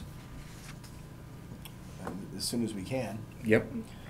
We did agree on that procedure, so if, unless we have a unanimous agreement to move forward in a way inconsistent with what we agreed to and set forth, we're gonna stick with what we did, so well, I think we ought to consider when we want to schedule interviews and get them done. I agree, I would just like to coordinate setting up interviews and, We'd have to have a special meeting to do it Mm-hmm. by, Lorraine's leaving a week from Friday. yeah, I understand that. any of these four indicate a time after a decision made, how long it would be before they could start? Like, do they need a 2-week notice, a month? I Did don't- you hear any of that from any of them? There was one that did. I know I'm just an associate on the board. Okay. Stan has But kept up with it. Yeah, well, come on up. Come on up, there's another chair. There's plenty. I don't have a vote. I That's- just wanna But make that's But we all have a right. seat for you. He's But kept you up have a with memory, everything. you were Yes. involved, Yeah. okay. But you have a And voice. on people's resumes and questioning if they did have, when they would be available, and I don't recall. There was one that said she would need a 2-week notice. I don't know if it was the I first. don't think it's. We have either. this is It's their not- resumes I don't think anyway. it's either the first two, because I think the first two, Do have it neither are right. working. Yes, the first Oh, one you're right. is. Yes, the first one might need time. Yes, you're right. Yeah, but I, That changes things. that's not really that unreasonable either. No, And that shouldn't be. It's 2 more weeks just doesn't kill us either. if how it's 2 quickly do we weeks. get to the interview and how long can we go without a true acting director? We just Quicker than thought letting it it would buzz, be that's all. advantageous for us to have Lorraine there to get this person rolling in the seat. That makes sense. But we were very fortunate in that Lorraine had a general idea of what went on in the town and in the center. Mm-hmm.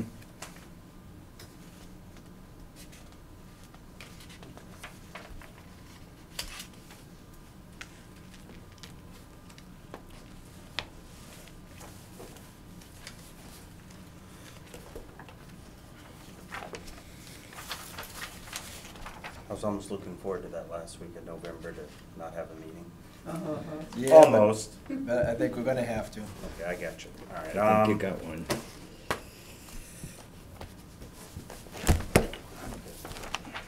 My calendar.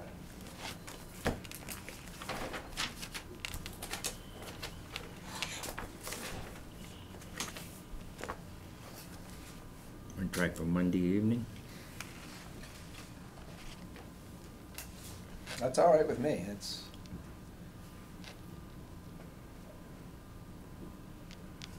Yeah, if possible, try to schedule as many as you can on that, and let us know if number 1 or 2 can't make it. We'll have to stick with it. I guess the focus is to get the number 1 and the number 2 that they're recommending at minimum, and have get to. everybody that can show up on the 27th that can. Probably give us, what, half hour, 45 minutes per person? I think we can keep it to a half, it'd be nice. I would like to keep it I to just a don't half. wanna call a third person and not hear back and then, they go, oh, well, since we didn't hear from you, we didn't schedule you. So, that's it. It's Just a firm 1 week vote to notice say also, yes though, to that we're the giving first them to two. fit. The only other option I would have would be the Wednesday night, so Monday or Wednesday, the 27th or the 29th. So if everybody's, like, if you start calling, Let's just schedule them all Monday, and in the event they can't make it, then we'll offer Wednesday after the fact. Let's Yeah. not give them a choice. We got a for- finance Wednesday night too, Let's- right? let's, Don't do um, both. Next Just- week? Let's go with Monday I night. don't know and Right. If they really can't, we could do even Tuesday if need be, but let's try to encourage them to come Monday if they can and get it Yeah. done, and not say which is better for you, because when you give them the 2 days, they kind of pick the day that's better for them. That's kind of how we did it when we set up our initial interview.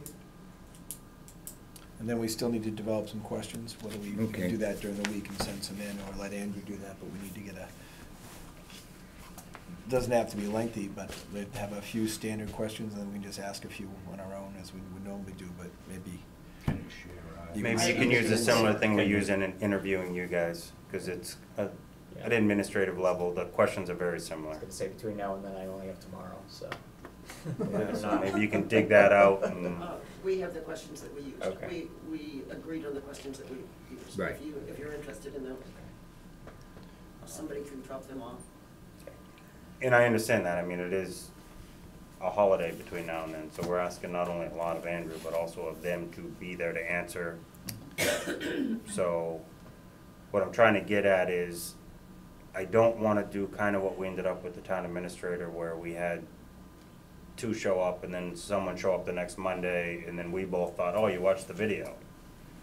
You know, don't Clearly get me she watched wrong, the but video. I don't wanna set up for She or another someone thing did. where that becomes the answers question were far too of, consistent to have not watched oh, the I saw how videos. they responded to that type of question, or I didn't, and Well, if just we don't can have- help it, I we would just don't rather have even it. push it for another week if that's what it took. I'm not saying it's what I wanna do for you guys, It's not what we. but I wanna make sure it's a fair process, so I don't wanna, We just don't wanna air the interviews if we do them ahead of time. We don't wanna air it on Monday. We maybe air it would them help after the if we fact. can make a, where we won't make it a live broadcast, or ask, BCTV not to post it until we're done with all the interviews, so so in other words, if the person wants to see the interview, they're gonna show up that night anyway, so they might as well have accepted the interview request. Well, we could actually not Is all I allow, mean, cause it will be public, but just let's we wait. can So if disallow it- the other candidates to be in the room during the interviews. That's simple. So is it your plan to interview all four or just the top two? Make a request for all four, but at a minimum, we want the top two. So if the other two can't make it, but we can get the top two, then we need to move forward, because we do have a timeline. Without scheduling another date, right? I just don't wanna play our hand like that, because if They- the they top, don't if know. the top two, They don't know that. I could be watching it right now for all we know. It's true. Yeah. But, I mean, you know, if you're like, oh, well, we'll make a kid session for these two, but we won't for the other two.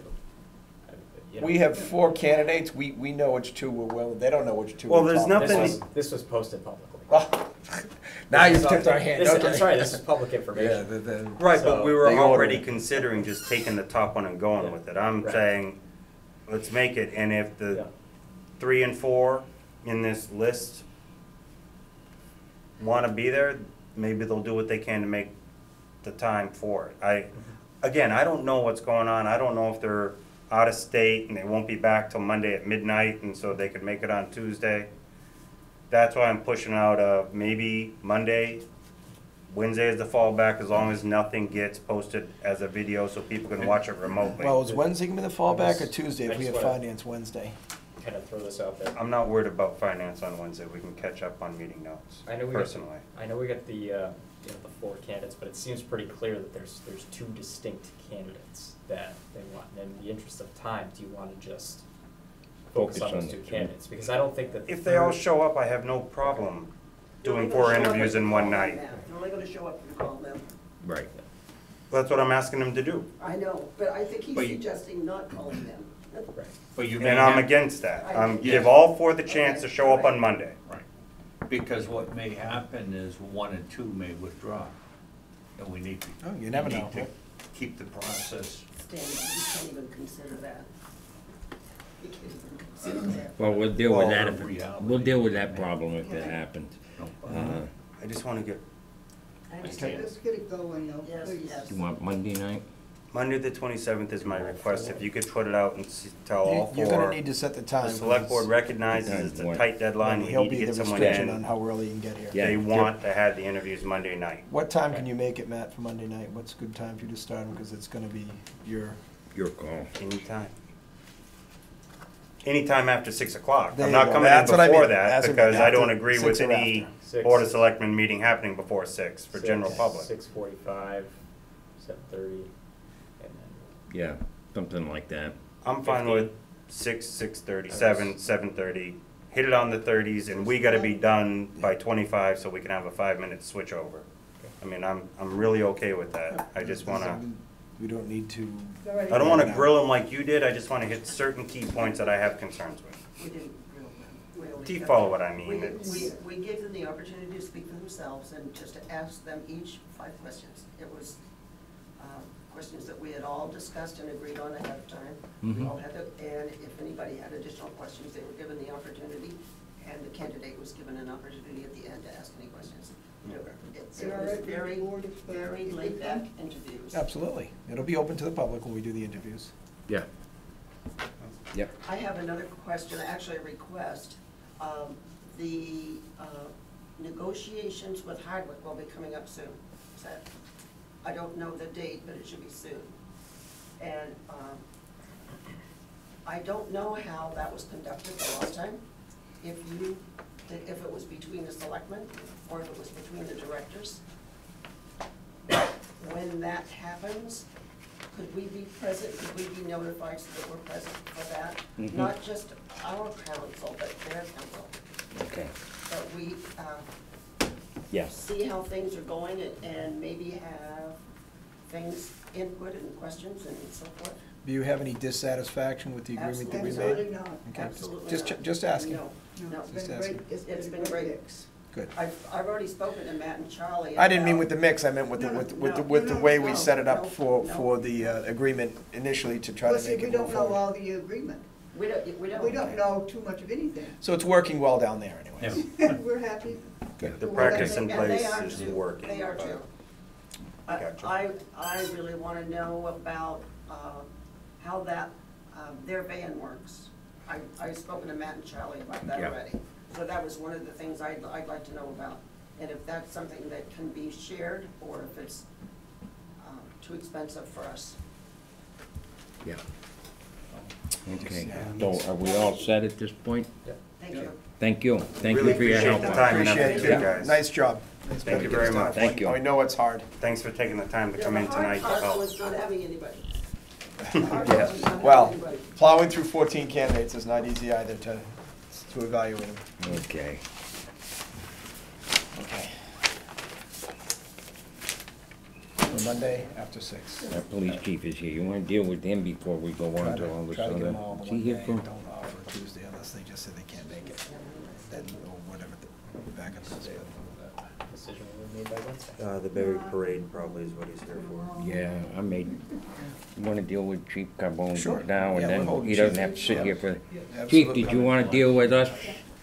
Well, I'm really here just to see that the parade permit gets passed, and then you have an executive session that you may or may not want me at. Oh, right. That's right. Yeah, It'll well, be, all right, then we'll take it as we come to it, okay? Yeah, we'll It should, do that all it should go a probably little right quicker there. at this point. should at Those this are the, point. those are the big things. A lot of Obviously, these That's what things- you a lot of think, these things are Greg. pushed through. They're all big. Yeah, I'm just looking at. we're we rolling. go through quick. Yeah. Okay, we have the class, Talk about the inside meditation request. excuse me? Want to hear hers then? G. Yeah, so I'm Insight? here to talk about the request to use town property. Okay. Oh, okay, okay, We yeah. can clear her off quickly if you want. Yeah, we can do that.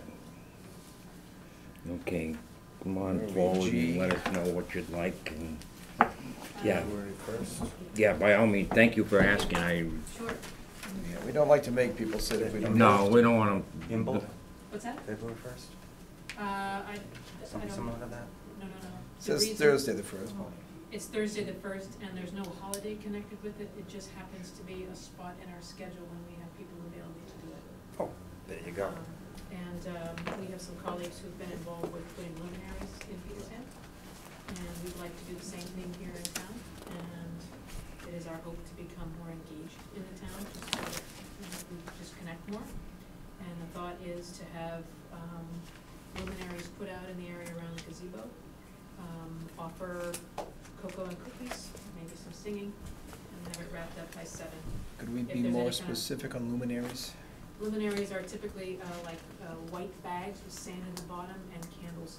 Like, so it's literally straight for a luminary, not some sort of structured light or. No, it's just something that's temporary, and then at the end of the evening would be blown out. If the weather is not inviting and we decide not to do it, we do not plan to have any kind of reschedule. We'll just go with what the weather offers and then maybe try it next year. That's it. okay. What time are you thinking of starting? We were thinking that the whole thing would be like from 5:30 to about 7. We'd probably come down around 5 and start setting up. invite people to come at 5:30, they can put their name on a bag, if it's in honor of someone, we'll put it out. We expect that any kind of program that we do, probably just be singing, we were thinking of inviting one of the, either the middle school or the high school choir that they'd like to participate. That would be pretty much done by 6:30, we'd have everything blown out by then, so. You don't anticipate us needing any police coverage or? I don't think so. Yeah. We do have a couple questions, though, about the plowing of that particular area. Is it kept clear in the winter? Do you know, the paths there, Sidewalks.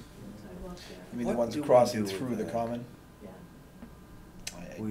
I I know we bought the sidewalk plow. They did at the end of the year, but not. We got it all towards the end of the during year, and I couldn't recall what we were actually plowing, so was it just They the plowed everything. perimeter at plow? the end. They did the crosses and? Yeah, cause it's a brand new plow. Yeah. I don't know if that will happen this year. If that could happen, that'd be great, because we want to be Okay, able to we have can the talk to, luminaries out there and have we can people talk walk to our on it. DPW about it, you know, Jason. I don't, but I can. Does that raise Yeah. any concerns for the chief, though, as far as 100 people? What? Yeah, It's right around yeah, rush hour on a yeah. Thursday Yeah. evening. Does that raise concerns for the chief? Yeah, and if you can talk with the police chief, Okay. well, He's here now, we can talk to Yeah. him. That's what I'm saying before. we'll put him on the spot. What kind of turnout are you looking at? 100. Maybe at most. It's February, it's night, it's dark. We'd like to have a lot of people, but we want to be realistic about what people do in winter. So 100 people around dark is a concern for traffic safety, so before you do it, you know, permission being granted, please come and see us, so we can just be on the same page for that. Absolutely. Okay. So would we just table this until there's a little bit more coordination with the police chief and the DPW superintendent? Is that what we're suggesting, or? No, I think we're just saying that she'd need to be in contact with the chief for the roads prior to this, but not, just so Yeah. understands what's going on. They get a You're not condition requiring a approval. detail or anything for it, so So we're, unless you, if you don't, I will. It'll be people singing and Yeah. drinking No, cocoa. I mean, I No, the support con- it, don't get me wrong, yeah, I the just only wanna make sure concern we is, coordinate with the right people. Right, right. traffic through the common, we're talking 5 o'clock's, really rush hour time, and I'm just worried about people with the traffic going through, because it is a We pretty got time busy to avenue, prepare. that's all. But as long as, we get to talk to the chief about it, that's the concern, is just public safety for the people that turn up Absolutely. because of the rush hour. And we had thought the area with the gazebo, because that would allow us to be in the middle, but if there's an area that you consider to be more safe, then we do that too. Okay. That's, well, the other option would be to move indoors, but I think it's good Not out with there. those We have the roads. side street over there near the bank. There's quite a bit of parking and way to get out of the main road area as well, off on that side of it near, in the bank's parking lot possibly too, if they're closed. If that's considered, So- we're not attached to the gazebo, we just thought. Oh, no, the gazebo's good, I'm just saying that side of the gazebo near the bank, there's more parking off I of see. instead of being on 122 and people looking up to the Exchange Street area and, parking in front of the stores and walking across 122. I don't know if that's something, Chief, you think about maybe getting parking just off to that side, maybe talk to the bank and see if it's all right to utilize their parking lot during that. That would keep people away from 122 for the walking to the gazebo and stuff to attend. And we can also talk to see, we could probably have a volunteer out there to kind of guide traffic. Yeah, I'm not sure, we No, have, Well, can't that- do that. we have a lot You of guys stuff. can work that out, I follow what you mean. Yeah, we have there are issues with help and everything. Okay. I would make a motion to accept, with the consideration that coordination with the chief of police Okay, ensures that he approves a safe manner in which to do this. okay. If he Okay. can't come up with something that he believes is safe, then we'll need a report back prior, I or? would say then, given that, maybe you should just do the proper event request and vote on it at the next possible time. That gives both Jason and me a chance to sit down. All right, Okay, you wanna go back to that then? That's, yes, it would be, it's a special event permit that requires the various entities to have a say, whether fire wants to have a say because of the bags with the candles, the chief wants to have a say. So what I would request is, you'll have this as well, but then there's also a second permit form application you put in, that you work through the town administrator's office, they can help you understand the steps. Does that form normally? To entail allow a fee? each of the different departments to kind of have a say and just make sure that they're covered. Okay. If it matters, I definitely support it, but I do think it takes a little more coordination to make Okay. sure that we're not just given a, kind of a blanket order to do something without really. So where do we get the form? My office. This Okay. office, if, I would like to move, if there is a fee to that form, I would like to waive it, I don't know if there is, but I don't want to give her the form for a fee, I just want to make sure that the department heads are aware. Yep. So if there is a fee attached, I don't know offhand to that special permit, I'd like to waive it. It does say that there's a fee, because we pulled The- them off our- at the car show. Yeah. And it was waived. I think for this, you Is know, that a it's- motion? Is that a motion? Yeah, motion to waive the fee for that special Okay. permit for this. I second that motion. Okay. Is there any discussion? The only thing she may wanna do is before your event, you know, definitely coordinate with like Jason and the plowing to make sure Yeah. that's done. Yeah, we already mentioned. Yeah, I we'll got definitely do Yeah. that. And Okay. just maintain that relationship through the winter is kind of And what then he's once suggesting. once you've taken this form around, the permanent form, all these department heads will be aware of the event and what's going on, so Yeah, they'll it's have not their as, chance it's to. not as So bad it's- as it sounds, believe me. Right. No. So it's 3 departments, basically, police, fire, and department. There's actually a whole schedule that'll tell you what it has to go before, and Andrew will be able to give you a more clear It's, description on okay. what steps to take. And he can tell you if any of those would be excluded from this, that they're not necessary at Okay, the we time. have okay, we have a motion that was made and seconded, and I'll call for a vote in favor. All right, Aye. That's unanimous. We thank you for, All right, thank you. we thank you for all the work you've done with the town over the years. We appreciate it very, very much. So we've enjoyed it too, and I also wanted to extend an open offer. I know that our new executive director would love to have a chance to meet with you all, and so we'd like to coordinate a time that you might come Okay. up, whether it's for a meeting or a lunch or a dinner. We'd just love to have folks get a chance to Okay, well, thank know you. and some stuff. Thank you very much. We How should I best follow up? Just talk to the with the selectmen's office. administrator, yep. Okay, He's Yeah. here full-time, so he'll get us electronic okay, conversations as we need. Okay, we thank you very all much. right, thank you. Thank you. Thank you very much. Thanks. Okay, She now, had something to say. Saturday, February. February 1st, Thursday night. Okay. yep. Okay, we have the, now we're back to the classification plan. So I just wanted to give you guys a heads up, you know, at this point, I've broached the subject of reviewing the classification plan with the various department heads. First one I'm gonna start with is fire, so that way we can go through, cause I talked with, Rob, and he said that he wanted to make some adjustments to his current classification plan, and would also be able to bring in that fire inspector position into the new revised plan. So the game plan is the first one's gonna be fire, and then we're gonna kind of work our way through that, but I see this as being just kind of a, you know, a longer process, and I'll shoot for a completion date by the end of the fiscal year. So. Okay, It sounds reasonable. okay. Questions? Is the idea to develop the plan but initiate it in FY20? That would be the hope. Okay. Well, you know, if we're really ahead of schedule and we can get everything done, which I don't see happening, then put it into FY19. FY20 would be the best possible. Yeah, okay. I don't think rushing it is wise, but if it goes smoothly, it goes smoothly.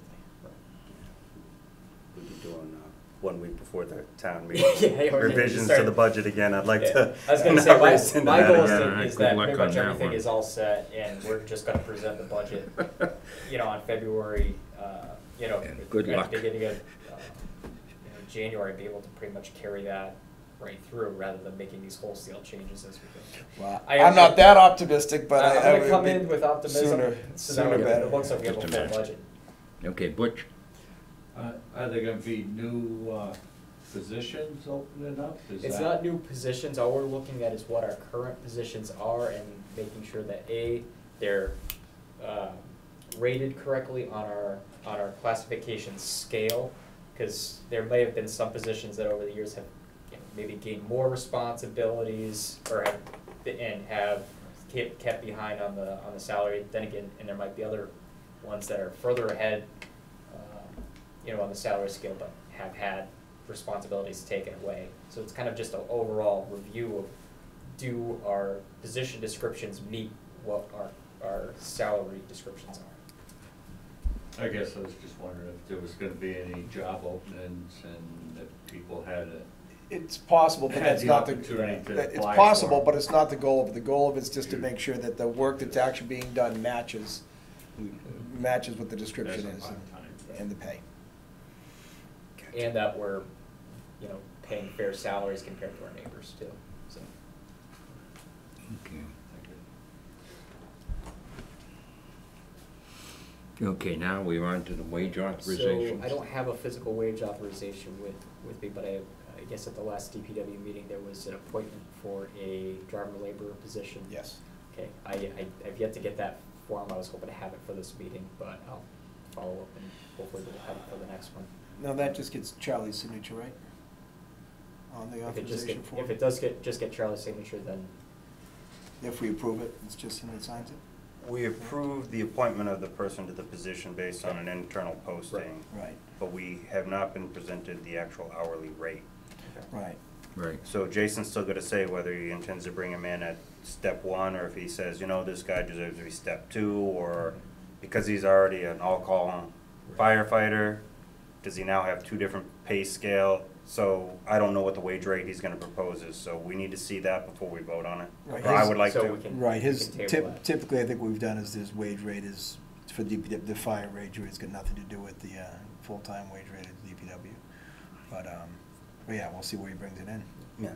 Okay. yeah, I just didn't want to leave it off there and have it come in at the last minute, try to throw it off without being on the agenda, so that was more precautionary than anything. Okay. No, I appreciate it. I'd rather you be safe. I'd rather be here too. Okay. Financial policies, I presented the updated copy of that. The only change from the last meeting is that I dropped the annual OPEB increase from 10,000 to 5,000, and that was in accordance with Bartholomew's recommendation. So based off of that, I believe it was over a 25-year cycle, we'd be fully vested in our OPEB.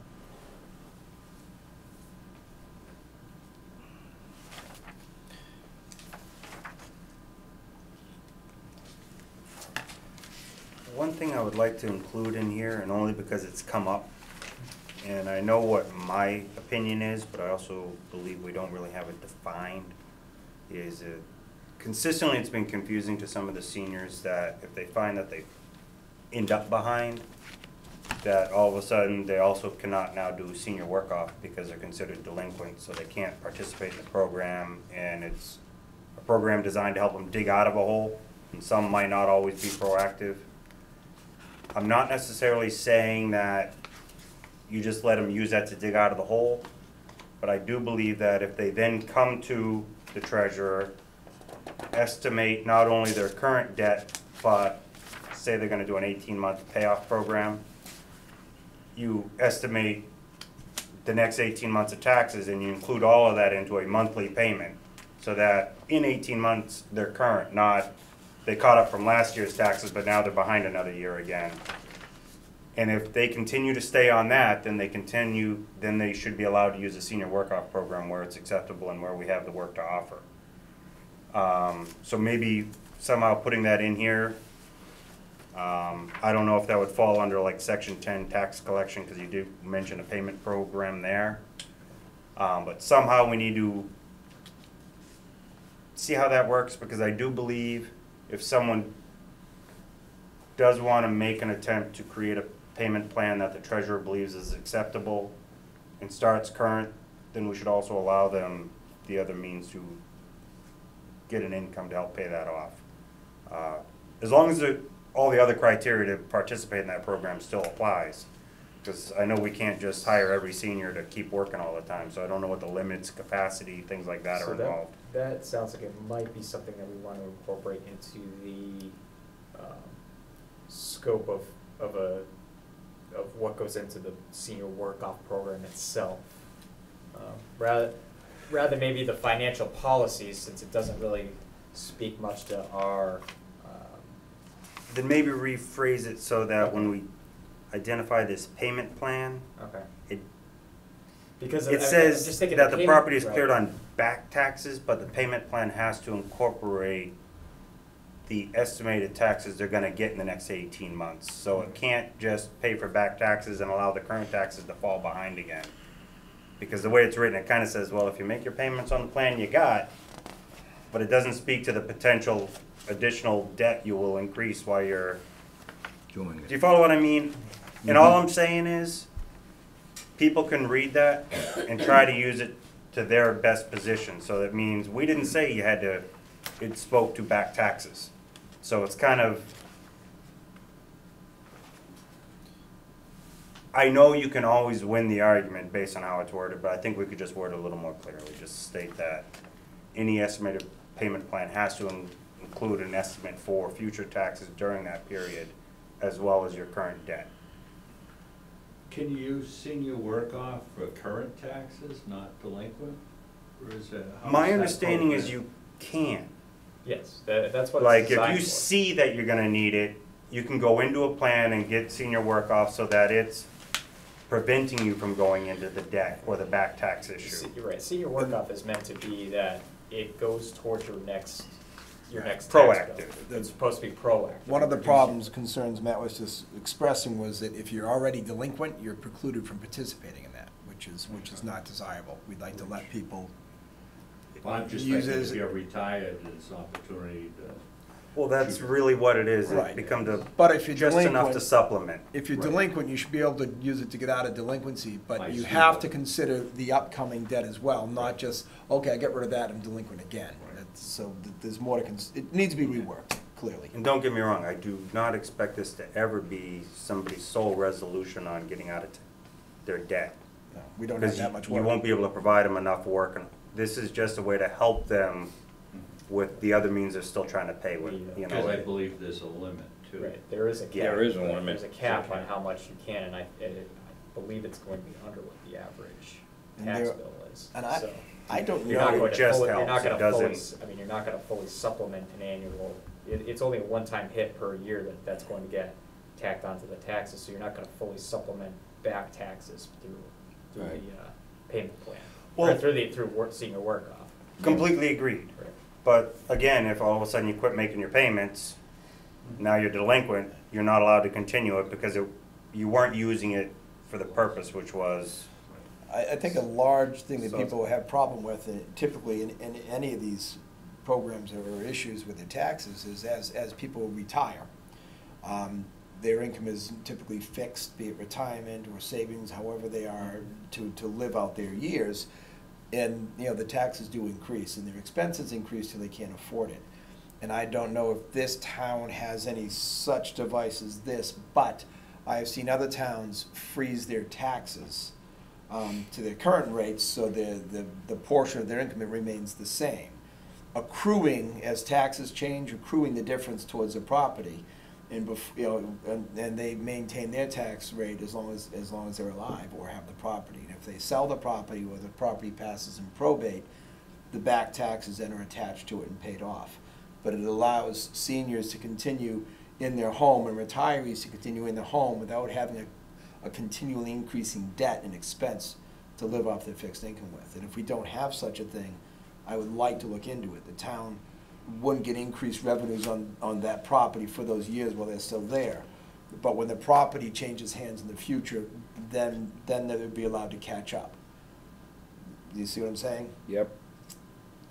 I see what you're saying. It comes out of the asset instead of out of they don't have to decrease their standard of living. I understand the general it would come principle, I down to just the don't know the inheritance true effect asset. on our budget, so I'd have to really look at numbers. We'd have to how look that at would it, work. and typically it's done as a freeze when somebody goes into this. It's not to roll back on people, but it doesn't necessarily help people who've been retired for 10 years.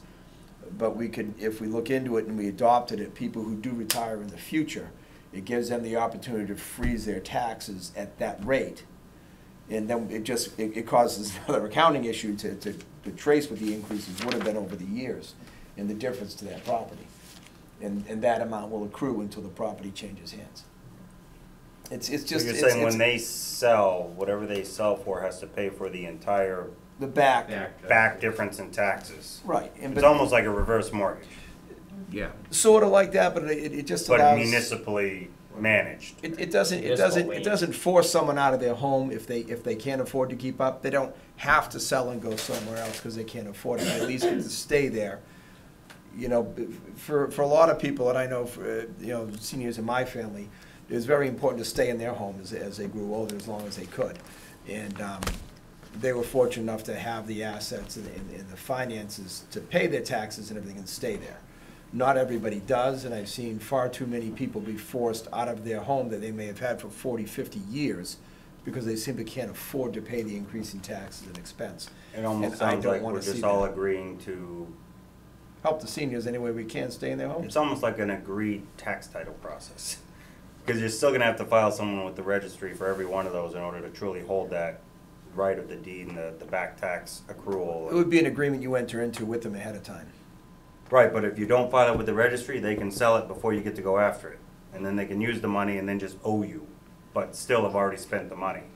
So every time you do something like that with an individual, you're gonna have to put it in the registry, Right. or you have no hold on the actual property and the funds that are accrued by selling it. I can research also, if we want to. Which I'm not saying is wrong, it just Right. means we recognize, rather than And I- fighting you for tax title, we just I say, agree. we're gonna file this on the deed, we agree with the terms, and this is how we'll do it. And I think that this is gonna be an established method, this works with other towns, because I know for a fact this is set up Sure in other there's a way. communities, so. I'll look around to see if I can find. It's not like we're any gonna laws. we're not gonna create new law in new processes here, but it would be more looking to adopt things that other communities have that I think would be beneficial to, keeping people in their homes in town that have, you know, worked their life for it. Since we're on the topic of that, sorry. Gotcha. Okay. Well, let me look into it and see if there's any other state models, maybe the DOR and something. Okay, we have internal operations policies. Yeah, Let me, Yeah, go Oh, ahead. sorry. just on the budget preparation, section 12 of this. I like having our administrator prepare the budget. I like having him gather the information from the department heads. But there's some of the language in here that we'll have to refine, because I still feel very firmly that the budget is the select board's budget. It is ours to finalize, confirm, and present. So all the work you're gonna do on it, absolutely. But when it comes to a disagreement between what's gonna go in a certain line, between the select board and yourself, of course, I just wanna make sure it's clear that we still will have the final say of what's gonna go into those line items that presents at town meeting. And the finance committee, of course, always has the opportunity to work with us on this. And when we come down to disagreements, I feel strongly that the bottom line of what's in that budget, it comes from this board on our agreement as we're elected to do. And your input is absolutely gonna be monumentally influential, and you'll have great opportunity to influence our decisions. But I wanna be very clear that it will be our budget, and hopefully we all, yourself, the finance, and us agree on these budgets. And when they don't, the people will understand if the finance committee is favorable or unfavorable. And I don't wanna add the chance to put your favorable, unfavorable on it, unfortunately, but I just wanna make sure we clean that up a little bit. I appreciate your work in it, and I appreciate your willingness to go Right. after all of it. But there's certain things we won't let go of too easily. No problem. All right? You guys all right with that, or? It's just section B and C, Yeah. really, in 12. That just- Quick question, just to, this is more so I maybe understand what you envision when you say this, but on this, section 12G, the budget shall include the annual capital improvement plan. Vague. No, what I'm trying to figure out, because I do believe it's important that we share not just the annual, but the 5-year plan. Are we looking, generally the capital budget items for the annual end up as separate articles. Yeah. Are we looking to present to the town in some form at town meeting the actual 5-year plan? Because we did that once from the one that was created by that third party, I forget. Confuses And people. we ended up accepting it. I'm just I'm thinking it would be a benefit if somehow we can incorporate into the town meeting some level of larger oversight review, not a lot of discussion, but a presentation to say, this is why this is here and this is what we think is gonna happen over the next 4 years after this. So what I've talked with the capital improvements committee briefly is that what I'm envisioning for this fiscal year is that we dedicate, or we make a goal of trying to dedicate 1% of our total budget toward capital. So it's $10,000 out of operational and say that that's going to be our capital. We want to work around it because if we're ever going to tackle a true capital budget, we can't just rely on reserves. We have to try to make a good faith effort to make it happen. So by setting that number, I'm hoping the capital improvement committee can go through and maybe find a few, basically find the requests that fall underneath that. Maybe it might be 2 or 3, and just say in FY18 we're going to fund this out of operations. If reserves come in higher than what we anticipate, so if we have that excess of free cash that's over 5%, then we can fund a little bit more, and then build out the next few years. But rather than just saying that, well, the plan says we got to buy 10 dump trucks this year, so we're just gonna buy them and we're gonna put them into debt service and we'll figure out how we're gonna pay the debt service later. We're actually gonna try to attack that through our operational fund. So that's the goal this year. That's what I meant by vague. I didn't know if you meant that at every annual meeting, we shall present our plan for that year to the town at the time of the meeting, or if you actually want to incorporate the spending of the money on the capital into the actual line item budget. Right, I would like to incorporate the spending into the actual line item. That's what I meant by vague, because I didn't know if you actually wanted it as in the line item. The capital budget itself will. As opposed to an article. Yeah. That capital budget itself will identify the items, but in the operational budget itself, it'll say that, yes, this is in there, so. So the individual articles will still be there to be voted on separately, Mhm. but the actual Capital money will be in the budget already. funds will be coming from Mhm. the actual general For fund, the actual not, general fund. Not right, borrowing. not other sources, Right. not necessarily identified today. Unless we were to sit there and say that, yes, this is a true need, we can't fit it in the capital budget, we don't have the reserves for it, so we're gonna go out for, maybe we say that, this is just an example, but we have the example of doing a capital debt exclusion, where we go 1 year over 2.5% just to fund one thing. It could be, it's one of those things that you can go over your 2.5% for that one, or you can debt exclude one capital item on 1 year. I got you, So, yeah. but you would have to go to a vote and that thing, and it would have to be something that the capital committee agrees on, the finance committee agrees on, the select board agrees on, and town meeting agrees on. Mhm. And I'm curious, we have, the debt exclusion options when you go beyond the 2.5. Can that exclusion be made, for example, we're 65,000 under the levy limit? Mhm. Could we do an exclusion to buy something without raising the limit? Not an exclusion to go over 2.5, but is there a term to use that money temporarily for a 1 or 2 year fixed in the tax rate? So I think that When we're staying under the levy? So that affects us when we go toward next year, is Right. that we'll be, with our 2.5% increase, we'll additionally have $65,000 Yeah. underneath that we can go up. So if you, in theory, if you went for the full 2.5% levy limit in your budget, you're technically going more than 2.5% than the year before, because you're going to the full levy limit Right. rather than the previous year's Okay. spending limit. And in any event, if we did fit in under the limit, it could always be reduced in the future if we only needed it for a year. We wouldn't have to maintain a higher. Everyone's against taxes. I just Right, that's To some degree, just you're saying right. there's other ways to. There are means and methods. You can even vote to reduce your limit Yes. if you really felt you got yourself out of control, and it's like, no, we're bringing ourselves back down, but it's almost an act of Congress, I think, to do something like that. Well, I think Everybody would everybody. say, "Oh, I think reduce everybody. taxes, I'm in." I think everybody agrees with that. But yeah, it's. Okay. There's towns out there that have more money than I know what to do with, and they still don't want to give it up. Not us. Okay, no, but generally, Yeah. I like the policy you presented. Thank Yes, you very well. much. So what we were looking for early on, we talked about how money should be spent and guidelines for. That's exactly what we need to understand and follow. So I'm very pleased with it. Thank you. Okay. So you want to go on to the internal stuff?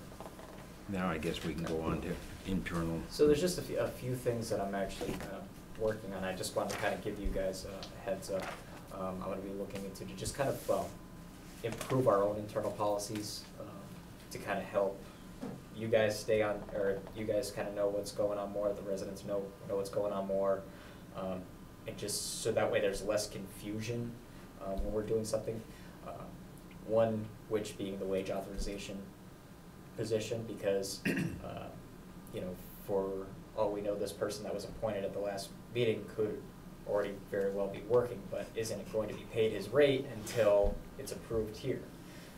I basically want to revise that policy so that way when somebody is being appointed, the person requesting that appointment is bringing that wage authorization as the appointment letter to say that we're appointing this person at this rate, please sign this right now. It shouldn't be that. Like a joint vote, you take care of Right. both in one. Well, that would make Exactly. far too much sense, Right. to be politically correct. So I'm trying to revise a policy on that so that way things aren't being done out of order and people are just asking questions. I don't have a paper that has a signature, but am I still supposed to pay this person this rate? I'm seeing that happen every now and then, and I think that by just updating our policy on it is gonna, Yep. help things. Absolutely. I've always wondered why it doesn't get done at the same time. It's always So- confused me, so So that's the answer.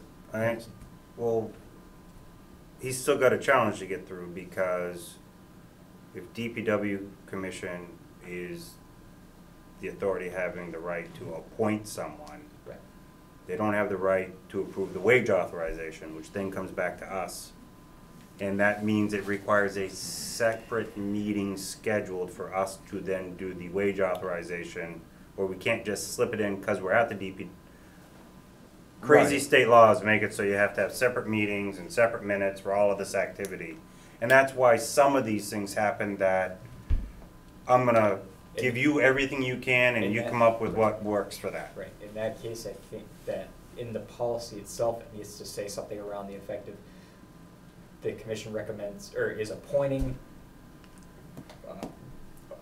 basically based on approval of the wage authorization. So that way the signing of the wage authorization is the start date, not, okay, we're hiring that person, now finish all the background stuff, Gotcha.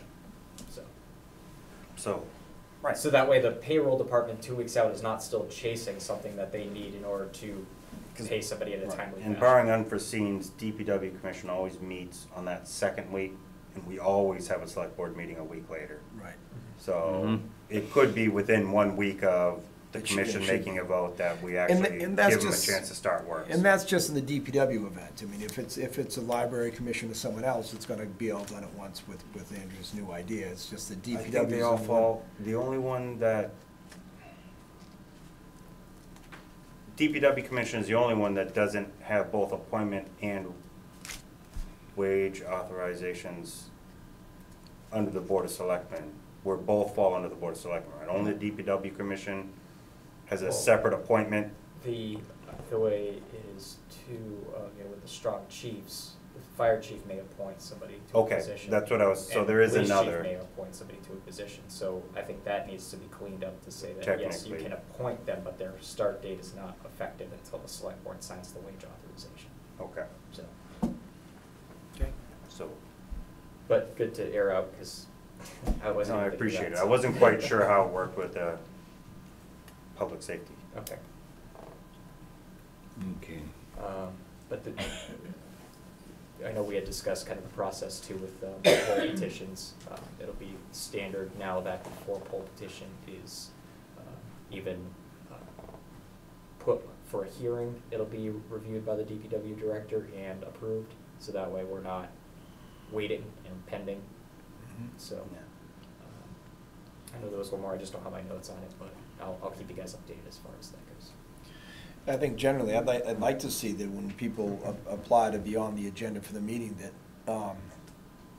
your office has the opportunity to sort of vet those requests, and if they're looking for something from the board, you have the chance to make sure that everything's done properly prior to coming here, and if it can't be, let them know that, and it shouldn't come in front of us. We shouldn't have to constantly sit here and say, oh, well, we're not ready because of this.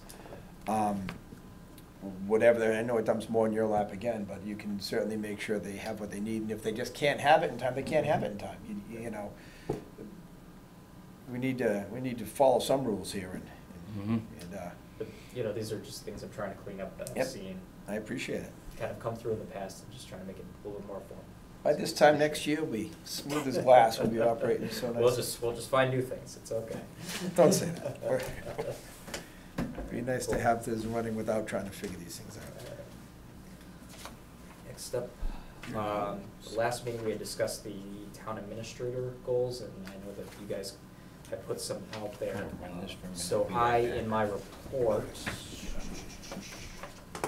He said continue, he'll be right Okay. back. Just go on. alright, He asked me to play You Can Talk Now guy, okay, sounds good. AKA chairman type in suit. Our new So I put together a list of proposed goals. These are just ones I would like to put on the table. We can either discuss it tonight, or come back in another meeting, finalize it, but I think that if we're going to have a fair, you know, review of me at the end of the 12 months, we need to know what's actually on the table for review. Baseline. So, anyway, so I don't know if you guys want me to go through what I proposed, or if you just. Maybe by like summary. Okay. So a few of them are launch of a new town website, or successful development of a new town website.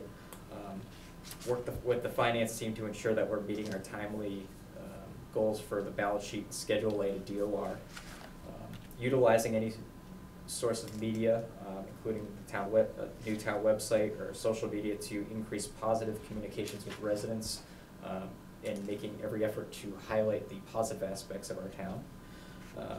Establish policies to improve our interdepartmental communications and improve teamwork. Schedule formal monthly meetings with department heads. Work with the Barry business community to identify new community programs for the town commons.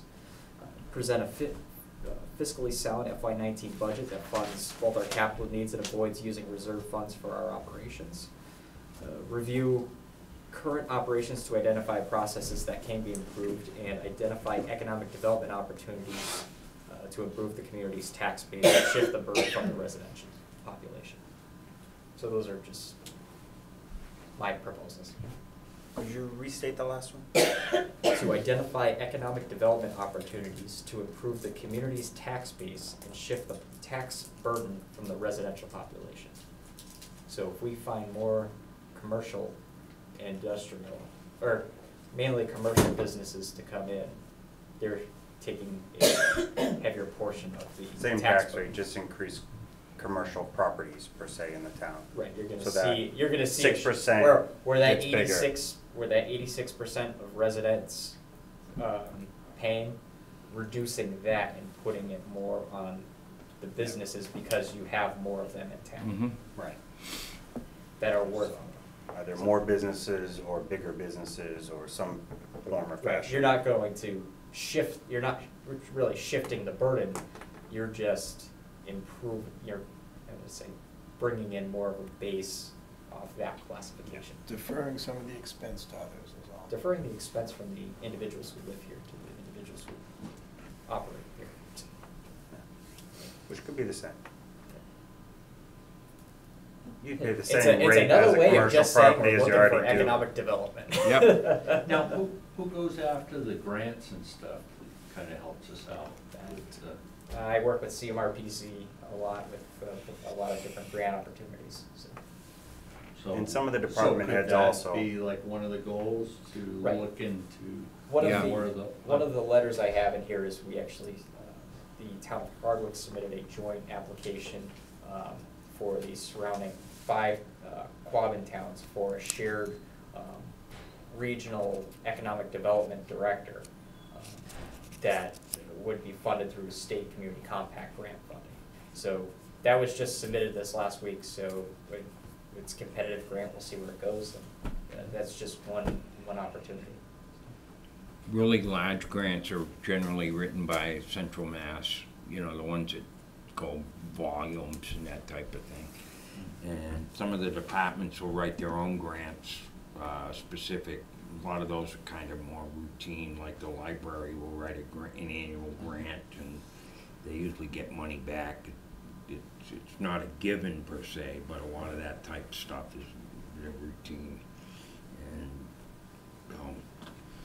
in the past, we've looked for grant monies that that would help the town, but not necessarily mandate that we have to fund something after the grant is run out. That's another component of it that we don't want to get stuck with, you know, 3 years down the road, picking up the tab for the whole thing, which is a big issue. So, okay, I guess we can move on to Christmas and Barry. And we've got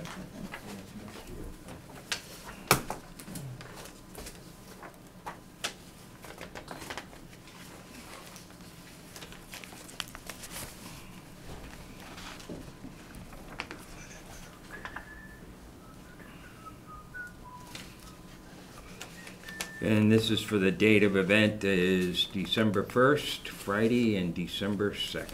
And they have a whole list of things that they are planning.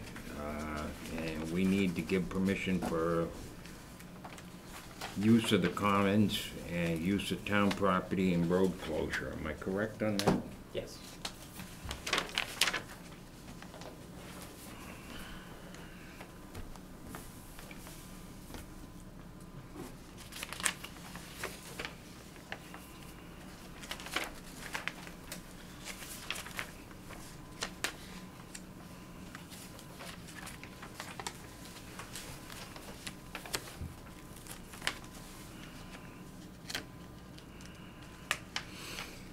We have a parade that is scheduled for, I might find it here somewhere, I had it.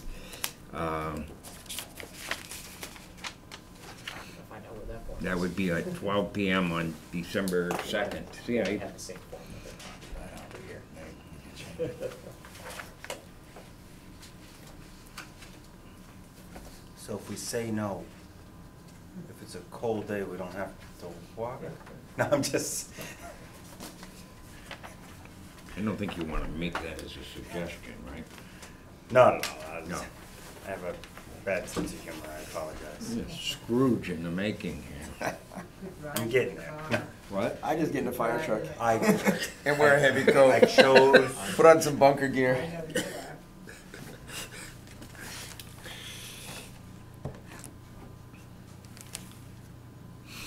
Okay, we have for the parade route, at 12 p.m. parade will begin and proceed down Broad Street. Yep, and it'll begin at Ruggles Lane School for the assembly and then proceed to Route 122. At Route 122, a police detail should be available to stop traffic for all parade participants. Parade will proceed out South Street and make a U-turn onto Commons Street. Parade will continue on Common Street to the bandstand where it will disperse. Now, have they talked with you at this point? They have. They've submitted a map and. Okay. our request. Then Chief, I'll try to get that map digitized the same way that we did the Halloween events, and then get that out to the residents through Facebook, so that way they will know kind of what the game plan is. Okay. So that's the first thing we have to give approval to, right? We probably need to, I don't know if we need to resubmit the form with the proper administrator's name on it, or if it's not really relevant. I guess we can, I don't know, I didn't know we that don't was have there. it yet.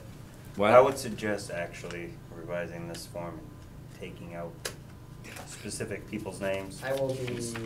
Address it to the office rather than, Yeah, I'm still working on that. Understood, I just, something to do amongst It's all kind those of other one- things it's you're kinda trying to one do. of those things In your that, spare like- time. Sure, yeah. As we were updating the website, and putting this stuff in on the back end, I've been trying to like grab some of the Okay. forms and update them. So I think that once we get stuff online, then it'll be available. Gotcha. As you're addressing it electronically. Yeah. I don't think there's Is any this, harm in it being in there, but it's, Step one is to make a motion to accept the parade route. That is correct, as far as I know. I am making a motion to accept the requested parade route by the Christmas and Berry Committee. I second the motion. Did you have any? We're going to close the road as Memorial Day Parade, close it for the short duration of the parade. And we're working with some volunteers to man barricades as they did during the Halloween event. That worked out very well, so it'll be 3 officers assigned to that specific detail plus the shift. Okay. Okay. You seconded that motion. I have a motion that's been made and seconded. No further discussion. I'll call for a vote in favor. Aye. Aye. And now we need use of the town common. Is that the next one? I believe. Or was it? And Or was that already previously done, like, back in April? I remember they came across, I think they scheduled town hall, like, back in You're right. spring, Use of town so. property, okay. Use of town property may have already been filed. May have, I believe it was. You're right. Now that you mention it. I can look it up here. I got all the they were minutes. pretty proactive in the spring on a couple of these things. Yep. But if it comes up, I will probably vote yes anyway. Conditional. Yes. Unless it's cold. That may affect it. Snow. Is there gonna be hot cocoa? Inside Meditation said they might provide hot cocoa. They did I'm say that. just, not that I'm asking you to, like a bribe, I'm just mentioning, I don't think that's a good word to use at this. I have a really bad sense of humor. Here's a shovel. I'll bring my own cocoa, I'm joking. Can we turn off his mic? Okay. Are we all set with that? I think That's all Matt we need, was right? correct. We did approve those back Okay, in. that's fine. Okay. If you haven't approved it, can you make a motion that you We could, approve it and tonight? I We think- could if do it, hasn't- we can always do it, well, yeah, 2 weeks be too late. That way you don't have to do it. I'm not on In the event that, yeah, Once he All right. once he mentioned I'll it. make a motion Okay. that in the event we have not All right. already approved this, that we do so for this event. Okay. Do I have a second? I second the motion pending any potential fire department, police department not accepting it. Okay. Hearing no further discussion, I'll call for a vote in favor. Aye. Aye. Yeah, okay. Now if We can we blame have the it, we chief have. if there's any issues. Okay, we have some surplus equipment you'd like to get rid of. Yeah, so, I know we talked the other day. I talked to Bob again, he wants the trailer. Oh, he wants the trailer. He expected the trailer was staying with it, he didn't Okay. realize it would be accepted. In that That was case- my concern, because I'm like, how the heck is he gonna transport it? Okay, in that case, I will remove that, request entirely, so. So both the trailer and the Both ATV the are no trailer longer. ATV will be going to the fire department. There's no way to move it with I asked him about the trailer to- ATV, I didn't ask him about the trailer, Yeah, so. he If just they're together, assumed then. it's- he's, I'm like, well, you know, there's times, and I can never can recall some of these real brush fires were way back in the woods, and hauling out hundreds of feet of hose was really Who was it? Who owned the property prior? police. Okay. The Chief trailer- Metropol used it at the events up at the Stevens Farm off into patrol, but otherwise, I don't think it ever went out for anything. Okay. It's So what is the equipment going on? it's a quad, it's a four-wheeler, it's a Polaris Sportsman. It's just 400. transferring departments rather than going up for bid. Oh, It was they pulled it back after I saw it further come discussion, up on apparently. Municipid, and I said, geez, I think it would make better use to lateral it rather than sell it, because. Right, in a matter of process, the board should be voting to dispose of the property rather before it goes out to bid. if it's owned by. Owned by the town, right. Yeah. I Okay. did see a pickup went through a couple weeks ago, but that was a confiscated item, not a town property, so that's got nothing to do with us. No, we're not giving you another ATV next year, just in case. Okay. Alrighty, we have a proposal here on the delegation on the warrant.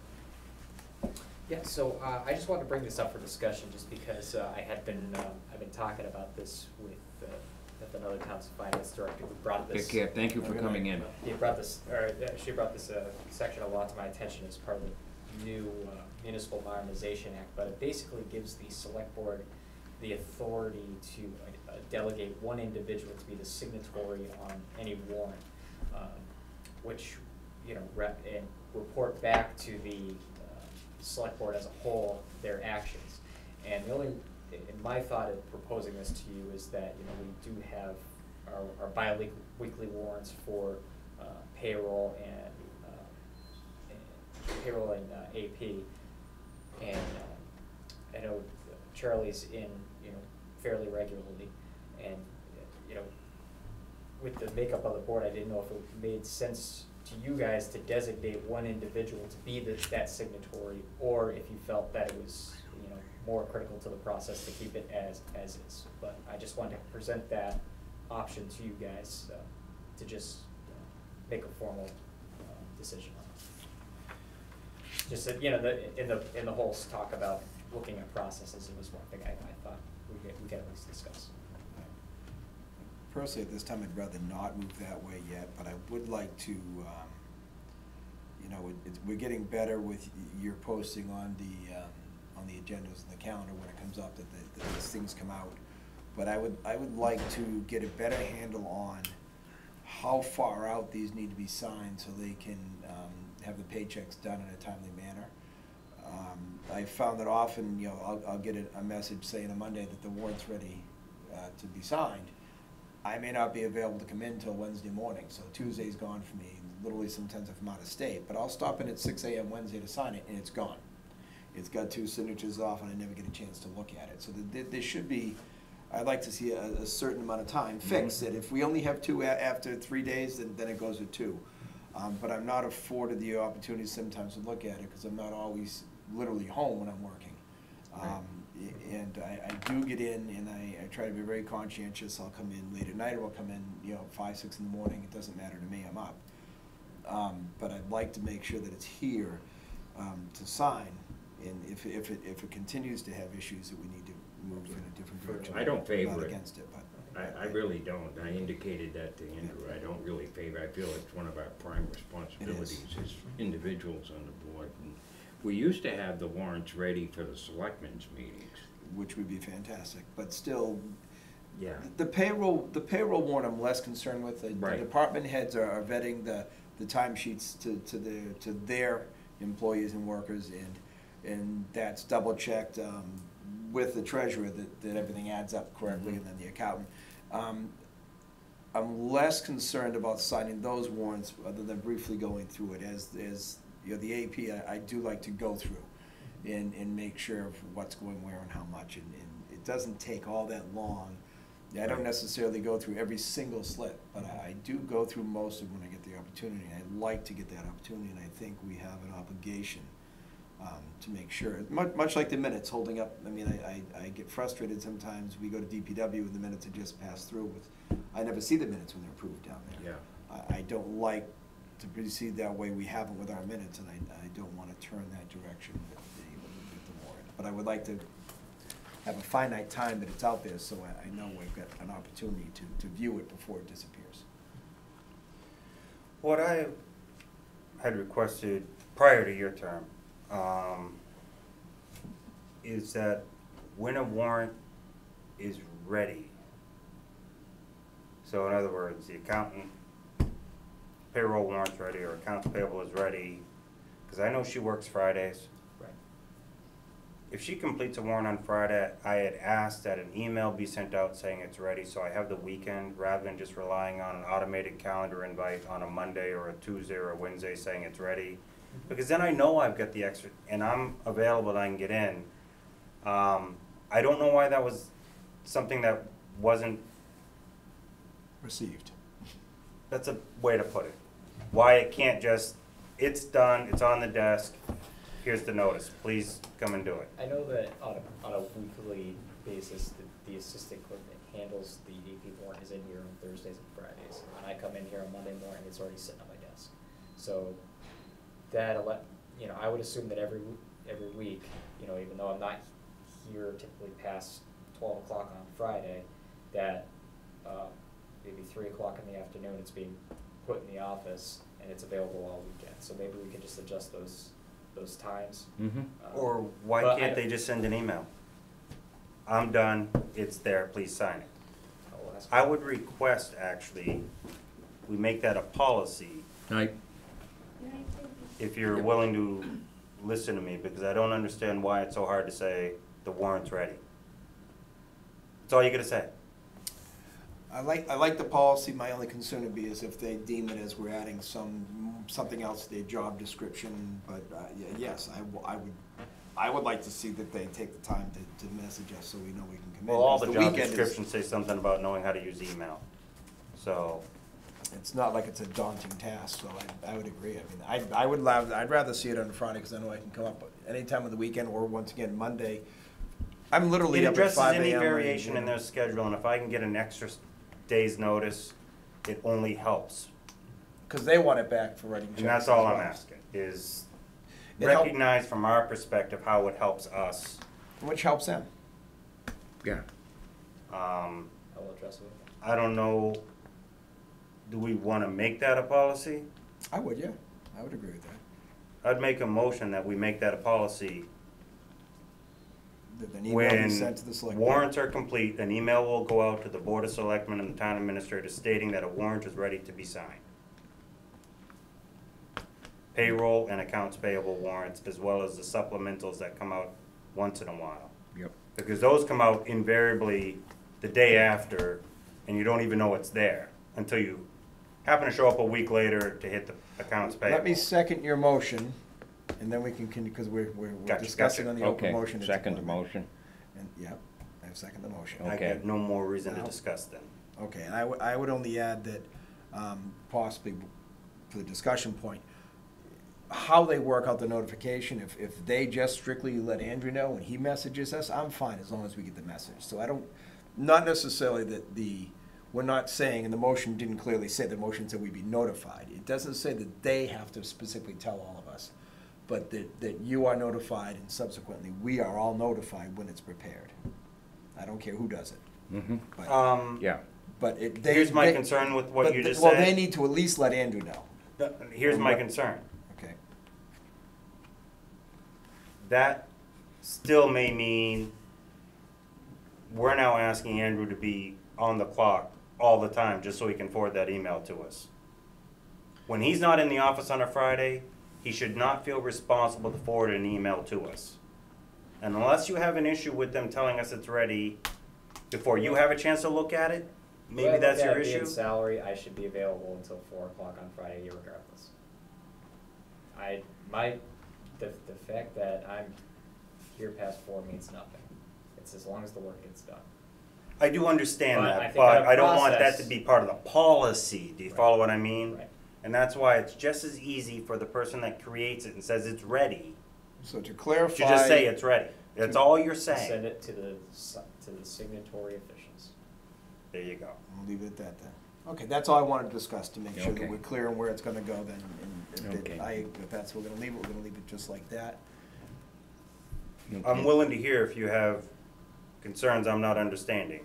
No, Okay. no, I understand how a digital or an automated response can get dry and just seem like it's just like not connected to anything. Well, it's not just that, it's, if it is. And then you gotta if it's reschedule it often- every time we have a holiday? If it's off and ready on, if it's off and ready on Fridays, especially for Matt and I who work every week, it's a lot easier to be able to come at our leisure on the weekend. It is for a leisure for us to come in on the weekend. Guess what? But it does help them, so they can get right to it on Monday if they want, not Yeah, have to wait it till does. Monday or Tuesday when I do come in, or Wednesday morning. If I get the opportunity to come in over the weekend. If I only get the notice Monday, I might not make it till Wednesday. But most likely, if I'm told Friday, I will get in over the weekend as well, which will let them run smoother. Okay, we have a motion that was made and seconded. In favor? Aye. Okay.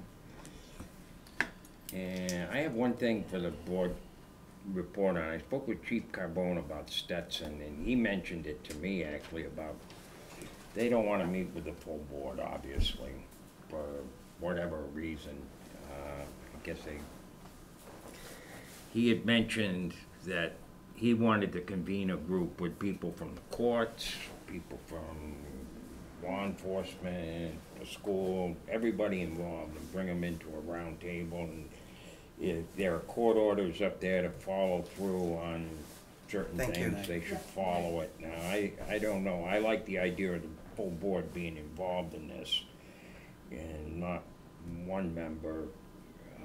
And I just think it's kind of them not, you know, they're dealing in the public sector anyway, and they have to accept certain things, and one is that they have to deal with boards, and that's just what they have. And to me, they're just kind of thumbing their nose at the town, saying, we're gonna do about what we please. And to me, they should be meeting with the full board, but I don't know. I said I'd bring it up to you guys, and I don't know where you... We can never be sure as to why they don't want to meet with the full board. We go back to the Department of Revenue.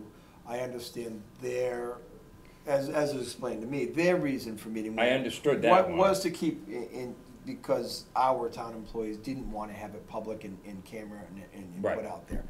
But this is different. It is different, and the same means if it's if they're willing to sit down at a table with all these different places and have a conversation, we're not going to take any action at that meeting. We're there to gather information, have Right. questions. We can always follow up as a board with more questions together that someone brings back to them, or approach them as a board if need be. But I'm not against if it makes them comfortable and makes them more agreeable to this meeting. This meeting has to happen. I think they just don't want the stuff showing up and... I think they're worried about, maybe because it'll be on camera if we're there, that does concern Yeah. some people. And maybe, Press? you know, they don't want to be real public about it, and maybe because they can't, maybe because we're talking about court orders and things. Yeah, I don't know. That may be protected information that they can't really have on camera. I can't know their reasons, but if we can get them to open a dialogue and see if they're willing to cooperate in some of these issues, I think that's an important step. Okay. Doesn't mean they're not gonna have to meet with us at some point, because the way things are going, they're gonna be meeting with us at some point. We can't have a summer like last summer with people running amok out of there all the time. Right. But if this gets them to start the dialogue, I don't have a problem with that. Yep. Okay. Okay, I guess we're come to... I don't know Do you if have different anything opinion else? I don't think you guys want me to go through everything in here, so. What? So I don't know if you guys want me to No, go through everything on here, so. You posted it, Okay. like, in 3 different forms, I Yeah. mean, correct? Yes, so the town has a copy. I would only say on the last thing on the Stetson is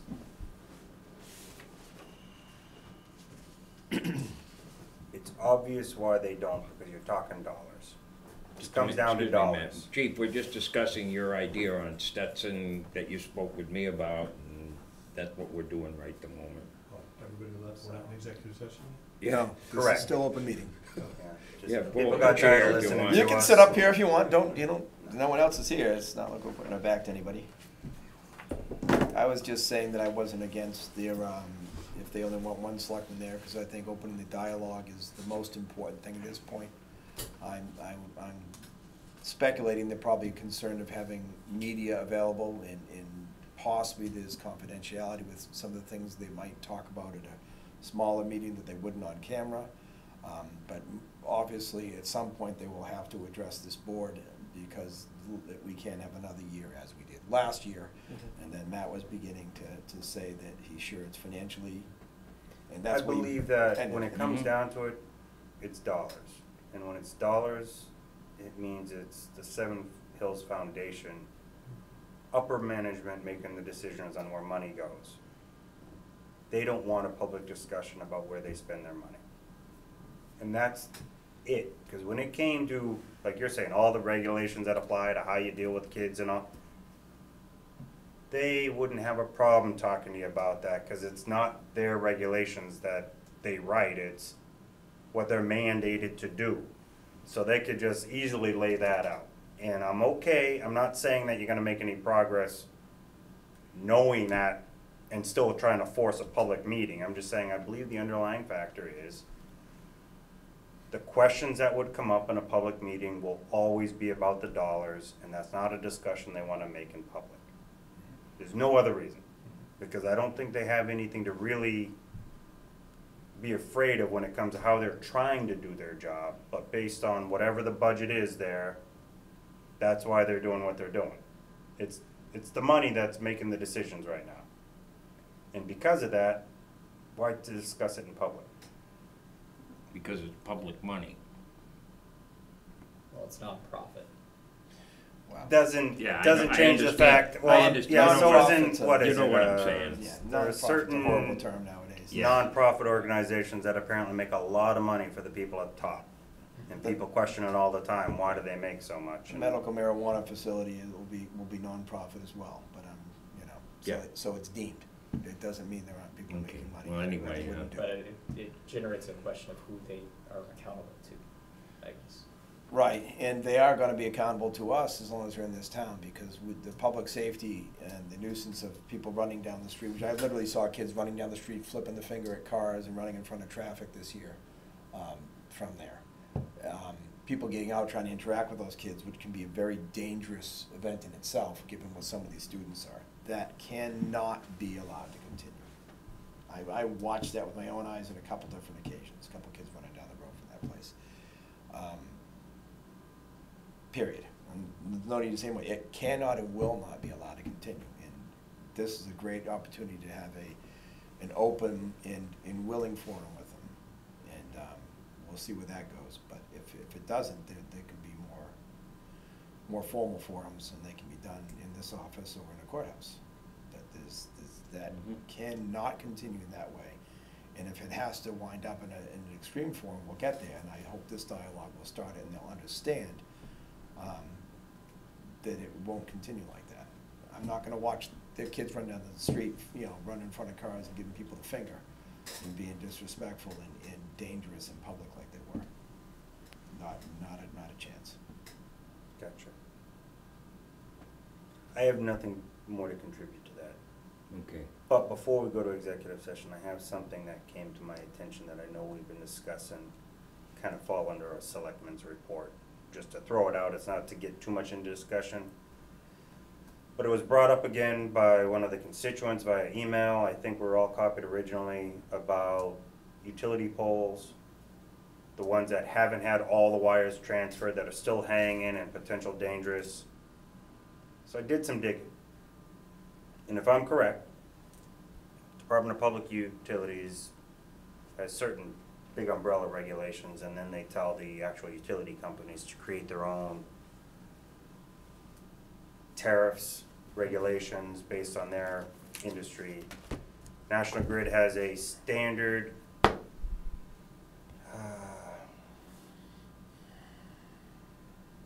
pole agreement that they give to all of the non-owners of the pole, the licensees. National Grid would be the licensor. I downloaded it today, reviewed it. When a pole has to have wires transferred from one pole to another, in that standard agreement, there's two conditions. If it's planned, they actually have 5 days from notice to transfer the wires to the new pole. If it's an emergency, they get 15. Apparently, that whole process has been neglected in this town for a long time.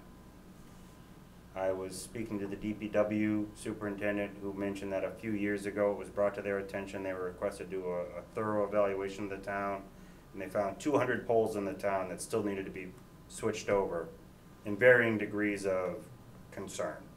I'm not saying they were all imminently waiting to just fall and it was the phone line that was holding it up. I'm not saying that.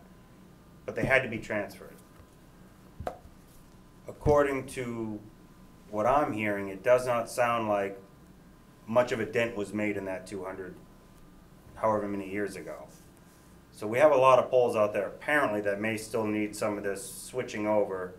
I know just up the street from my house, right there at the corner of Farrington and, well, not even that far up. It's almost right across the street from my house.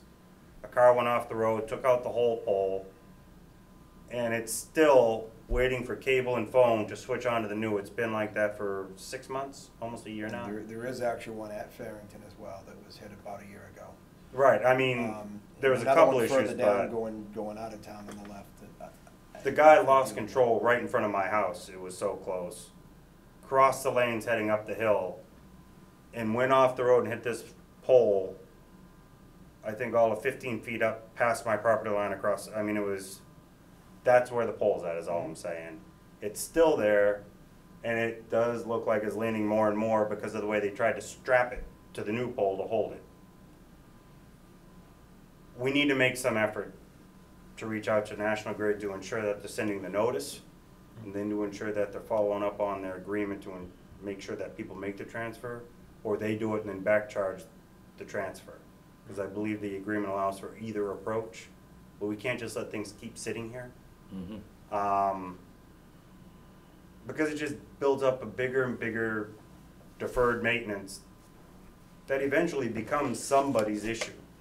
And usually it's not the utility companies, they just wait and wait and wait until it has to happen. It's not an issue to them because nobody calls it out.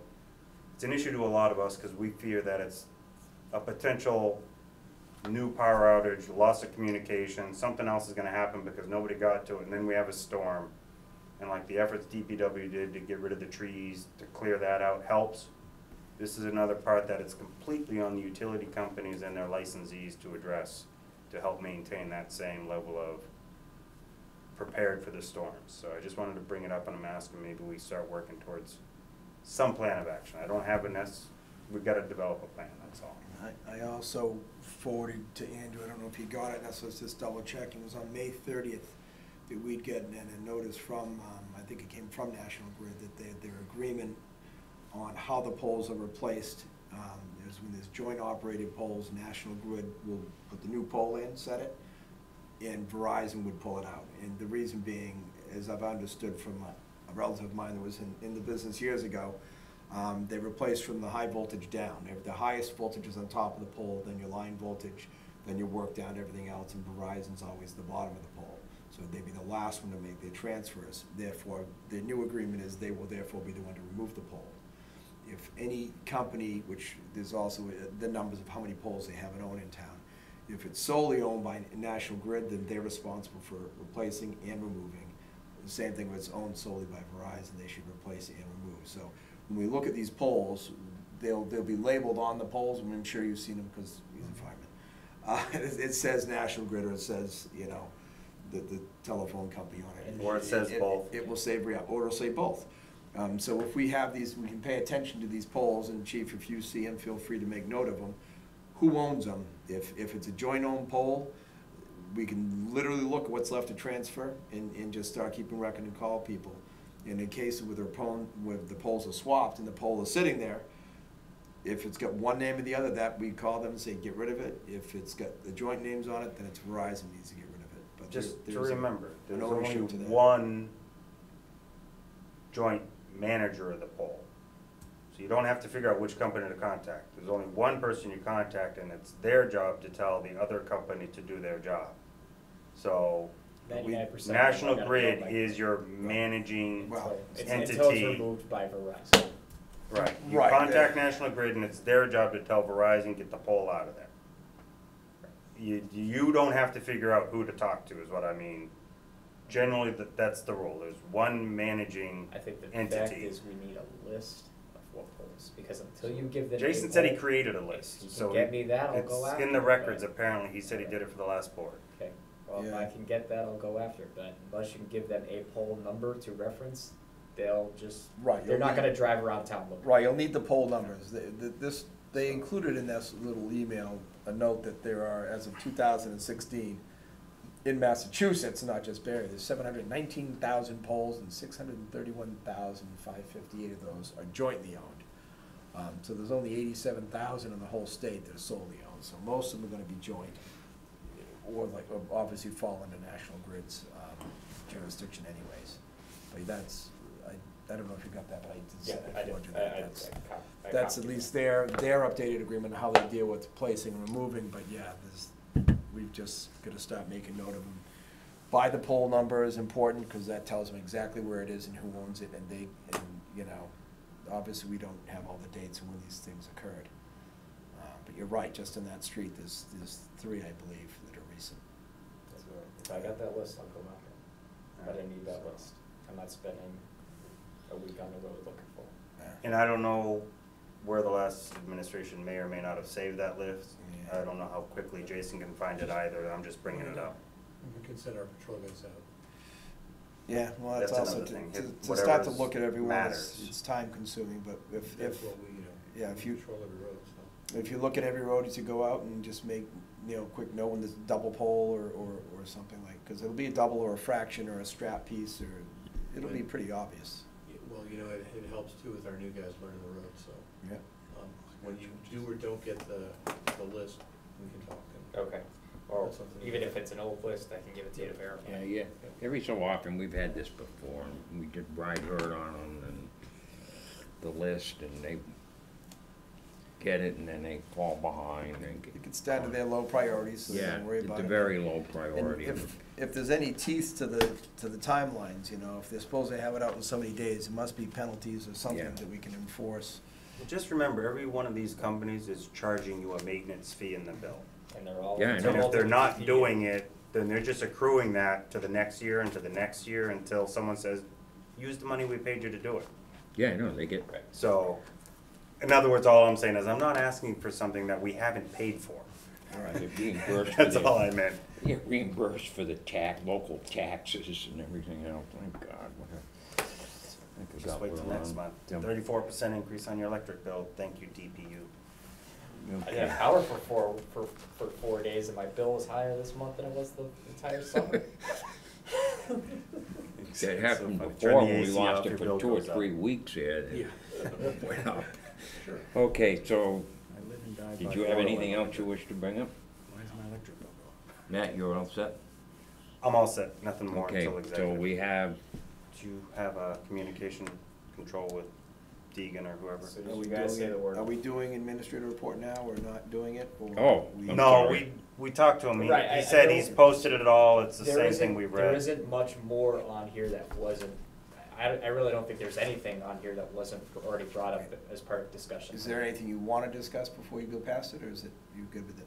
yeah, I'm all set. okay, That's all, I just want to make sure that we've. okay.